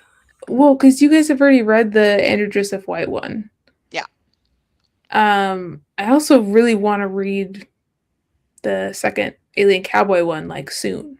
Yeah. So I'm like, I don't really want to wait till like February to talk about the Alien one too. Do we want to do a double feature in January? What if we do two? I don't know. I'd be down to kick it off like going in hard in January because God knows we're gonna fucking peter out by August. Yeah, I'm quite the opposite, where it's like, yeah, I'll be there the first few months, but I might be dead inside. But come end of year, But here's the thing: is you've already read one of the books, and the other one is an Alien Cowboy book. So I think you'll actually be locked in on this one. I think if we're gonna do it, like this is the way to do it. And hey, you might see me swollen little chubby face because I get my wisdom teeth out. Yeah, when are you getting your wisdom teeth out? I'm hoping the 21st, but we'll have to wait and see. I'll have official answers. Dog shit time to get your wisdom teeth out, dude. Wait, 21st of December or January? January. Oh, okay. Oh my god. Okay. Yeah, no, the goal is to get it before tax season, but after I get all my bookkeeping caught up. So we could do like mid-January then. Do we think we could pull that off? Yes. Before like whatever the Sunday is around the 15th. Yeah, before you do your thing. Because you were gonna be full chipmunk mode, and I don't want to do that to you. Yeah. I'm sure it'd be fine. But yeah, we could brother, I'm gonna be honest, as someone who got all of their wisdom teeth out, I don't know. No, I know. No, it's bad. I know I won't be cool, won't be fine, won't be chill, but I will be home alone, so that at least alleviates half the stress. Where it's just like, if I don't eat for 3 days, no one's gonna say nothing to me. We could do sprints. Like, I'm not saying I'm never gonna see you when you get your wisdom teeth out, but I just think doing a book club with 2 different books I lose sounds 4 insane. of my teeth and we never talk again. Turns out those were the parts of you I liked. I guess. No, your personality just changed. Like your feng shui, something about your aura is just like different now. And I can't. Your vibes are off, dude. Your aura has less wisdom in it. Austin was told by I think his chiropractic father, he was told that like he should keep his wisdom teeth in as long as possible and or if possible, because it like messes up your alignment or whatever. If you get your wisdom teeth out. And I was like, great. Yeah. Can't wait. Dude, my teeth shift. Yeah. Yeah. Because I waited too long and they grew in sideways and then they broke this part of my jaw. And now my teeth just kind of like are moving around in there. Oh no. And it's kind of wild. Yeah, it's not great. Yeah, but I kind of lucked out. Every dentist has just been like, yeah, that'll happen. And I was like, oh, okay. Yeah. I had braces, so I have a like permanent retainer on the bottom. Mm-hmm. And they're like, after you get your wisdom teeth, then we might take it off. After you get your wisdom teeth, then we'll do a gum graft. I'm like, why can't we do the things that I want? Why are you like, it's a $5,000 procedure first? Just like, thanks, guys. Brutal. But ooh. New year, new me. No wisdom teeth. New year, new you. Cute. Cute. Wow, cool. That's so fun. So cute. Dude, I still have all 4 of my wisdom teeth. Lucky you, I guess. They don't hurt. Mine it's don't so funny either. though. Because every time I went to the dentist in Moscow, the guy, his name is Kevin. Yeah. He called his nickname for me was Full Set because I had a full set of teeth. So every time he was like, "Oh, full set," and I'm like, "Okay, Kevin, we know I have too many teeth. I feel like a shark. Like I have to warn people every time that I have like a new hygienist. I'm like, now before you get scared, I have wisdom teeth in there." Because some of them get alarmed. They're like, "Oh my god!" I'm like, "You're a dentist." It's so funny that like you are supposed to have room for your wisdom teeth. Like that is the normal thing. Yeah, and I do. And now it's like, if you have them, you're weird. Yeah, mine don't hurt either, but they're just like, yeah, you should get them out. And I'm like, it's weird. Okay. They act like I'm a great white shark, and I'm like, I'm not gonna bite you. Like, calm down. I'm really not that serious. Whatever. Be that girl from Finding Nemo. Real. That's what I feel like. She serves. I'm out here getting weird nicknames. You know, what's going on with that? What's going on with that? I don't need that. Too much. Too much. But I love it. Let us know if you need to do sprints or want to be not alone when you're a chipmunk. We won't make fun of you, I promise. I won't give you a weird nickname. You can give me weird nicknames. I wouldn't blame you. But that's going to be a rough one. Yeah, I'm not looking forward to it, seeing as, like, everybody's always like, yeah, I got my wisdom teeth out. Here's my worst horror story. I'm like, I don't need the anxiety going into it. Thank you for letting me know that they had to stand on your chest. That's unhelpful. What? Yeah, my stepdad's like, yeah, I woke up halfway through and the guy's knee was like literally on my chest as he was yanking. I was like, thank God I'm not blood related to you, so I should be fine. The scariest part of that is waking up halfway through. Yeah, I feel like I didn't wake up for like 2 days. Yeah, that's what I'm hoping happens to me. I'm be like, here, mom, take my phone. Don't let me allowed to have it ever. And then I'm gonna go lay in a bed and hopefully my dog will just like know something's up and be chill. Because he's like 6 a.m. get up to walk me. So that's gonna be less fun, but yeah. That and like the whole eating thing and like the potential blood clots, because my mom's like, yeah, if you start getting blood clots stuck on a tea bag, and I'm like, tea makes me want to die. Like I don't like tea at all. Mm-hmm. So my coworker's like, just put a tampon there. I'm like, I know. I'll figure it out. And you're not supposed to drink out of a straw. Ugh, there's so many rules.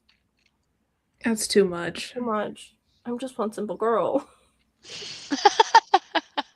I think your mom's gonna have to come over and make sure you're not dead. True. Yeah, because I'm gonna be like, hey guys, I'm not gonna come in. I know that it's like the beginning of tax season, but my work is done, so like I'm just not gonna come in for a few days while I heal. And I'm gonna go back and the place is gonna be burnt down, and my mom's gonna be like, you're dead in your bed. It's gonna be great. No. Okay.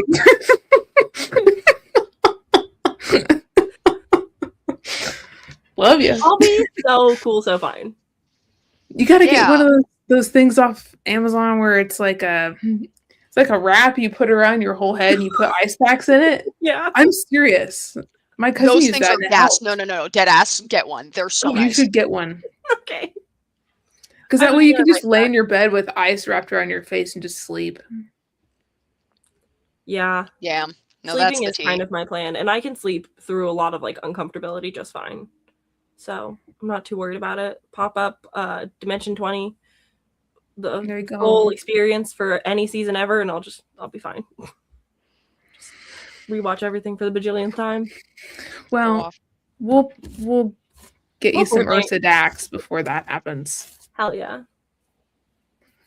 All right, well, it's 11:12 our time. Yeah, it is. It's late. You guys have to edit. I have food on the way because I haven't eaten yet today. So today? Yeah. Richie. Bad. Listen, I didn't get a break because stuff was a little crazy at work, and then I came home and immediately hopped on here. So I said we were having eating sprints. I know, and then I just didn't do it. I had a delicious burrito. And I love that for you. No, I'm gonna be honest. I ordered a steak. I'm not fucking around. Okay, I feel better. I've got that money for steak. Honestly, proud of you for getting a full-time job and then ordering that DoorDash steak. Yeah, ordering a DoorDash steak from Applebee's. You really can't tell me nothing. I'm living in the lap of luxury. One of my things is I've been avoiding the grocery store because anxiety, and so I was like, I don't need groceries. I have enough to get by, and I did look at ButcherBox because my mom keeps telling me that I need to sign up. And they've got 3 deals right now where it's like free ribeye, free New York, or free fillets for a year. Yeah. And I'm like, I don't know if I eat that much steak, but like that's not a bad deal. No. But like you're gonna now. Yeah. But don't be gumming on a steak with your wisdom teeth holes. Real. Need a frozen steak. Do it after that. No, I'm gonna live off Kraft mac and cheese for 3 years, I think, when my wisdom teeth come out. That's good for you. My big plan is like smoothies, honestly, and ice cream and Kraft mac and cheese with a little bit too much milk, so it's just kind of drinkable. Honestly, I'm not That's even how I survive braces. Even without the wisdom teeth, that is the way that I prefer Kraft mac and cheese. So yeah, I'm not trying. When people hand me some sloppy gloopy, I'm like, get out of here. Who are you? Yeah, Austin doesn't use milk when he makes it. It's just more butter. I'm like, I don't need that much butter in my mac and cheese. Thank you. Girl, I'm going to be honest. There was already so many red flags, and then you threw that one in the top. It's just like the carrots all over again. We didn't need it. It's too much. Don't hit me with he puts a bunch of butter on it. Girl. You saw that and you said, yeah, another 3 years sounds I was just backing up the rent money. And they didn't even get the money You yet. didn't. My man signed a contract. Oh, Listen, I don't think you could have gotten that bag less in this situation.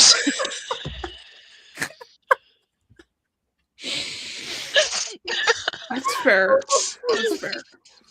No, I did make him sign a contract that says if he doesn't pay it all in a year, there's going to be a 2% interest fee, and there's a potential that will take him to civil court for not paying. Go off. He Good. did sign. That's a And lot I of did, work for there's a you. minimum of $200 a month, but he owes $11,000, so it's like if he wants to pay it off in a year, it's like $900 a month. Oh yeah, Richie, you missed so much last time. Yeah, Sam and I talked about it like before you got on last time. Yeah, it was more, but then we negotiated, so it became 11. But It initially became was 11? yeah, it was initially Yeah. I think 13, and the original contract was for 15, assuming that he stayed until March. You let this butter-loving motherfucker not pay you $13,000? Sam. Yes.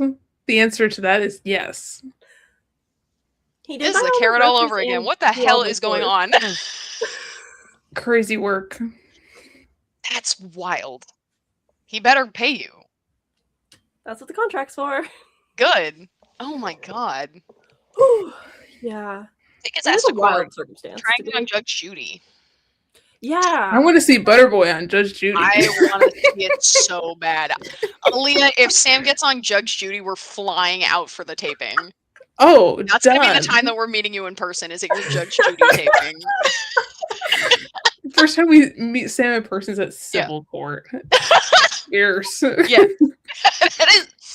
It's very us, I will say. But also, if I lose in front of you guys, we can never talk again. Oh, Like, if you're like, you don't get the money. for I'm like, Christ's No. sakes. What? How are you gonna lose? What? How would you lose? what if they're like, oh, he doesn't always make enough money, therefore, like, we'll only make him pay half or none at all. And then I'm screwed out That's of not money. how and then rent you guys watch my works. fail right in front of me. That's so embarrassing. No, I would be like respectfully. No, Sam, we're... Uh-uh. First of all, Alea's going to jail if that I happens. object. Second of all, we're starting a vigilante group if that happens. That's crazy. That would not happen. I No don't way. foresee a way where they'd be like, no, that's fine. No, that's normal, Jill. I mean, Richie and I are not lawyers, and we were both like, True. how much? Yeah. I'm no mathematician, but that's a big number. You know? Listen, I know a couple numbers. I've heard a couple numbers in my day. I've That's used a a big- calculator once or twice. Yeah. Sam. It is really funny that his rent was like $500, and he's like, I can't move out because I can't pay rent somewhere else because But then he rent's did. expensive everywhere. And then he finds a place that was $600, and I'm like, suddenly you have money for rent? What do you mean? That's diabolical. Well, That- it's crazy what happens when you don't spend all your money on butter. Well, no, it's because he spent all his money on a car that I said, hey, maybe instead of buying a car, you could give me your rent money. Yeah. Duh. And then he Oh, bought a car, you're and a I was better so person than I broken. am. I know. I would have been feel like, that to a lot of you people and where that I'm like, dog can hit the bricks, brother. Ooh. Same. yeah, I get that response a lot where they're like, why would you let that happen? I'm like, I don't know. We were amicable. Like, we were still friends. Like, we are kind of friends. Sometimes you're Okay. in your 20s and you Let make me be decisions in life because so you don't want to be clear. alone. Fair. You may have been his friend, but he was no friend to you. That's true. Do you think there is a shot that I would be on this stream right now if Alea owed me $13,000?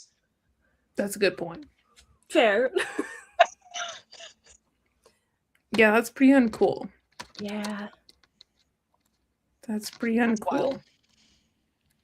I don't love that for you, Right. but I hope he pays. And if not, Me I hope you too. take him to court and I hope you stop him. Yeah. Things you shouldn't have to deal with. Yeah, I just really want enough money to like buy groceries comfortably. Yeah. Nothing Yeah. crazy. Yeah. Take care of all these pets and stuff. Yeah. And then he still brings My the blood's dog boiling. over. I'd be like, that 24/6. dog is your problem. Like, YouTube do is gonna make me not. so much money that I'm not even gonna have to worry about anything ever again. Yeah. We're gonna keep manifesting Yes. it. It's gonna be great. No, and that can happen and he's still gonna pay you though, is the thing. Yeah, like, I that's it. just, like, things can happen at once. Oh, so cute. hello. He's sweet. Who is He's a that? boy. That's Finn. Hi, Finn. That's the He is unwanted adorable. one. The unwanted one. He's very God, sweet. he is baby. He's just a lot. Oh my god. He's so He's big. a big boy. He is so big. He's so He's tall. huge. He's the biggest sweetheart. I wouldn't mind keeping him forever if I had to, because Austin's going on a mission in March, so I have to watch Finn for Christmas and then a week in March. Where? Mexico, Baja, Mexico. Oh, Alea's just like was iconic. What? If I were you, I'd be like, I better be getting an envelope full of pesos from you, brother, because this is not the energy. Yeah, it was really wild because it was like we had plans for him to move out this next September, but then I was like, I think maybe like March is a good time to have this conversation, and then he decided November, which we like went on a trip to Washington, very nice, cozy, stayed in a hotel, and then the drive home, he's like, so I'm moving out tonight. Okay, thanks for the notice. Yeah. And then like immediately we moved Well, him I guess out. it doesn't matter because it's not like he was paying his share of the rent, so like whatever. Right. I guess he can go. Exactly. Where it's like, okay. And then he was like, well, if you ever need help with groceries, like I'll still buy your groceries. Where? So yeah, it's been a crazy time. But then like this whole like Mexico thing was happening where he's like, yeah, I'm thinking about going on a mission. And I was like, that feels like information that I should be privy to. And then eventually he was like, yeah, it's in March. Wasn't really giving a lot of information about it. So I was like, weird. So you're supposed to watch the dog the whole time he's in Mexico? Yeah. So we'll at least be friendly until then. Yeah. How long is the mission? He said a week. A week? You go to Mexico for a week? Yeah. Oh my god. Building houses for a week. Okay. How about I go with, and I get to drink margaritas on the beach, and I'll bring your money back for you. That sounds like a fun time.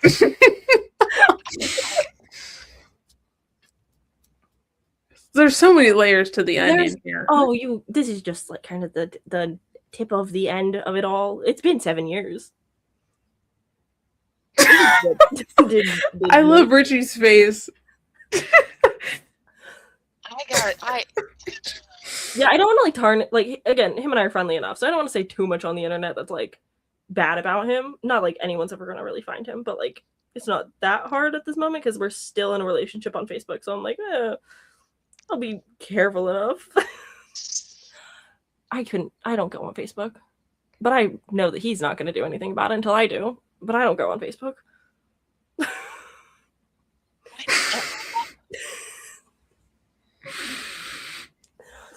Richie's connecting some dots here. When did you break up? 3 weeks ago. Okay. His birthday was a month ago, and we went on 3 weeks ago. So it's like almost a month. 3 weeks ago is less time than I thought. Yeah, no, this is like very recent. Okay. That makes last time we had sprints, Alea knew like the situation, but like we were still living together. Yeah. Well, because here's the tea. Is like I knew you guys were living together, but I also was like fully not sure if you guys were still together or if you were just like sharing a bed. Okay. But that was it. Okay. Roommates that slept in the same bed, basically.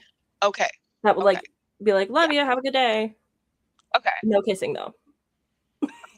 Oh, but he also told his church that like we were living together, and his church didn't like that because he's, representing the church. And so they were like, you shouldn't live with a girl that you're not gonna marry or like you're not already married to. Yeah. But his church knew that we weren't doing any hanky panky. And I was like, that feels like a lot for your church to know about me. Wild. That was my big red flag where I was like, why are you telling your church your situation? That wasn't the biggest. The biggest flags were like off-screen things because like I don't want to tarnish this relationship, but like there's I get it. Real reasons we've broken up. For basic reasons. Since 2020. Yeah. Well, okay, because that's the thing is like I thought that the breakup was like a long time ago. So I was like, Sam, if you've been broken up for 2 years and you are still saying you're in a relationship on Facebook, like, I don't care that you don't go on Facebook. You need to fucking get on Facebook too. And like, this is insane behavior. So Yeah, 3 weeks is a lot better. 3 weeks of like officially being broken up. We've been like telling people we're dating, like go on dates and whatever, like acting publicly like we were in a relationship. Okay. All right. That's something. It sure Would is. Rufus ever do this to you? Rufus would never. I really don't think Rufus ever would. I don't think Rufus would. I think if you told Rufus, Rufus would be like, a man? Oh, I'm fully gonna text him. I have to charge my phone, but I'll text him and I'll let you know. We need to know what Rufus thinks. Anytime I ever have an issue, I'll be like, hey, Richie, can you ask Rufus what he would do in this situation? I just need to, like, have... Also, I will text you guys and tell you his name. Like, you guys obviously can know his real name. I just don't want to say his name on the internet at this current juncture in my career. I think it's really funny that we landed on Rufus, because that's really weird. Yeah. Well, the first name that popped in my head was Johnny, and I was like, that's too generic. And then I said Rufus, and I'm like, that sounds like a dog's name, but it's too late now. It absolutely does. Yeah, It does. It really does. It's a full-tilt basset hound, but that's okay. I agree. But now also, people just think that we're talking about a dog. Yeah. Well, yeah. What would that Also, dog I asked Thank goodness Peyton he does not watch these, by the way. I have told him before that he can watch them, and I'm gonna have to pick and choose and be like, you can't watch this one because I fully talk about being into you. You can't watch these ones. Yeah, like what I've said on this sprint is never what I would say on my own channel, because I'm like, ooh, people I know watch that channel. But like no one's gonna search this one and be like, well, Sam's in that one, and I can connect Sam to like this other bajillion things. That's too much work. Yeah. Also, I asked Peyton what he thought of your situation, and he was like, no. No. So Peyton is so decisive, and I love it so much. It's my favorite that he simply has no time to even entertain any other options. He just makes his call, and he's like, that's it. And I want it so much. Yes. It's really funny, because when it's no, he's like, no. There's no room for no game. I love that. Yeah, no, I never want to date again, but like I know eventually I probably will. That's gonna be rough times for me. So I'm excited to just like be single for 5 years and just like you're 26. Be a little adult by myself. You said it was living alone. You said it was a 7-year relationship. 7-year relationship. I bought the house. This guy since you were 19 years old. Yeah, so we've been together since I was 19. I bought the house like 3 months into our relationship. Like we moved in immediately. Sam, how old is he? 29. And he wants a baby when he turns 30. But he has to be dating a woman for 6 years before he can propose. He's 29. Just turned, yeah. So when you were 19, he was 22? I don't love that. And I bought a house. Which is that's the best part of this whole story. Listen.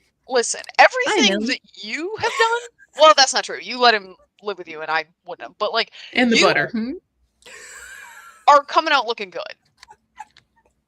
But I will say, if I'm 22, my 19-year-old girlfriend buying a house and being like, I'm going to move in with into my teenage girlfriend's house is like kind of weird, kind of a red flag for me, but that's okay. Yeah, we were friends for like 2 or 3 years before dating because we were in the same like rave group. Where all of my friends were significantly older than me. Yeah. Okay, that tracks. That makes more sense. Yeah. We're putting together the puzzle here. Made out in a car at a music festival and decided, oh yeah, we do have feelings for each other. Whilst my ex-boyfriend, who we also went with, and our group of friends were in the tent outside of the car. Crazy start to a relationship. I'm sharing so much. I like both of our faces. I'm glad that I'm not the only one hearing this. Hello, internet. I think being single for 5 years, honestly, listen, as someone who fully has been single for 5 years since my last relationship, it was pretty gas. It was pretty sick. And people will hit you with the like, well, like, are you sure that you've like moved on? And like the fact of the matter is, it doesn't, like, that's not what it's about. I spent 5 years getting my own mind right enough that I wanted to be around me. And it was Mhm. sick. Yeah. That's kind of what Yeah. I'm getting at, where it's like, I was telling Alea before we went live, I was like, I can maintain the house just fine. Like, I'm being a very responsible adult in the sense of like, I can do laundry and I'm doing the dishes and it's not piling up and Mhm. it's not like stacking on top of me to the bad point, but like Yeah. doing stuff near impossible. Where yesterday I sat down because I was like, I really want to work on my book. And I brought all this stuff up and I was like, I don't want to do this anymore. And I crawled back in bed, started watching too much Dropout. So it's a Yep. lot of like, I don't want to do anything, Mhm. but I will clean things. But I You don't want should to do watch. hobby things. You should watch Demi Adejuyigbe is going to do one backflip if you haven't watched it I yet. did. You did. It was I felt so sick to my good. stomach. It was so good. I've never wanted to see a man do a backflip less in my life. I know. And then It was great. John Green just published Pissing Out Cancer on his Yeah. YouTube, which has been on Dropout for a year. Yeah. But I rewatched it because I was like, It's get so that good. YouTube money. I'm so proud. Yeah. And still bang. Yeah. So good. I love Dropout. They take my money every year. It's the best thing in my life. Alea, if you want my Dropout login, let me know because Or mine. they do allow password sharing and it is like so much content and it's content that doesn't make you feel like you're wasting your time. So it's pretty cool. Yeah. Ooh, No, fun. truly, like, I don't think I'm mentally unwell yet. I don't think I'm depressed. It is winter though, so it's like hard to say. Yeah. And I'm going through changes. Like, is like work changes, personal, a lot going on. But like, man, Fantasy High junior year is making me laugh so hard. It's so good. And I'm just like, yeah, no, this is what I need right now. Yeah. But usually during tax season, like, I barely read and it's just Dropout to get me through tax season. So I'm like, Yeah. it's just a little early this year. You've earned it. Yes. Plus the wisdom tooth thing. That's a Oh, lot. yeah. Just sometimes you got times where you just got a lot of stuff going on, you know? Yeah. And you're like, we just gotta power through this. Nelly, girl, up on Renata everything. thinks that Nelly is under my desk. She heard the chirps of meow and she's like, That's funny. you're looking in the wrong guys, way. also I gotta keep it a buck. My food don't is eat my books. 3 minutes away, so I think I gotta skedaddle Yeah. and get my Yeah, we gotta steak. skedaddle. But thank you guys for doing sprints and hanging out. I think Yeah. I needed Anytime. that. Me Yeah. too. Yeah. I'm significantly talking to less people now that I don't have like a live-in roommate that I can just bounce ideas off constantly. So it's like Mhm. every Wednesday, Chloe and I have been doing sprints, and I'm like, this is keeping me sane enough. Yeah. And then like, Yeah. thank God for coworkers that I don't despise, so I can have people to talk to there. I will Yeah. try and blow up the group chat more. I'm sorry that I have not been a person for 2 weeks. Oh, Yeah, no, Good. get used to your schedule. Take the time to like adapt to it Yeah. and then join absolutely. society again. I'll figure it out. Yeah. I'll figure it out. I've been reading Yes. everything you guys have been putting in there and been like, haha, That's all I that have matters. friends somewhere out there. But Mhm. yeah. Hey, you came I'll back get and you there. read my snowman stuff, so like that's all that matters. Yeah. Yes. I will finish this book tonight. I'll let you know how it goes. Sam, you Please don't do. need to finish it. We don't need you to. You don't need to finish it, but Okay, if I you won't do, tell you tell what us how it happens, but I'm goes. gonna finish the 20 No. pages. Okay, if you're gonna finish it, tell us. Sorry. Listen. Yeah, if you're gonna, then we want to hear it. But Yeah, no, I'm gonna you finish don't it have 'cause, like it will help my goal, and That's finishing books will be good because if I'm gonna read 30 books this month, the smaller the better. That's Real. a good point. And I Even will if don't get read it, stuff. might pretend it never happened. Yes, I will get stuff scheduled to talk about alien smut Yes. everything else. So that'll be fun. Yeah. Slapping. I'm excited. And then if you guys do pick up the Christmas books, let me know Yeah. if and Okay. when, because I'm not afraid to like throw my TBR out the window. Cool. Sounds All right. good. Yes. All right. Bye. Good to see y'all. Bye. I'm hitting the button. Is it not ending the stream? Still counting. Oh no.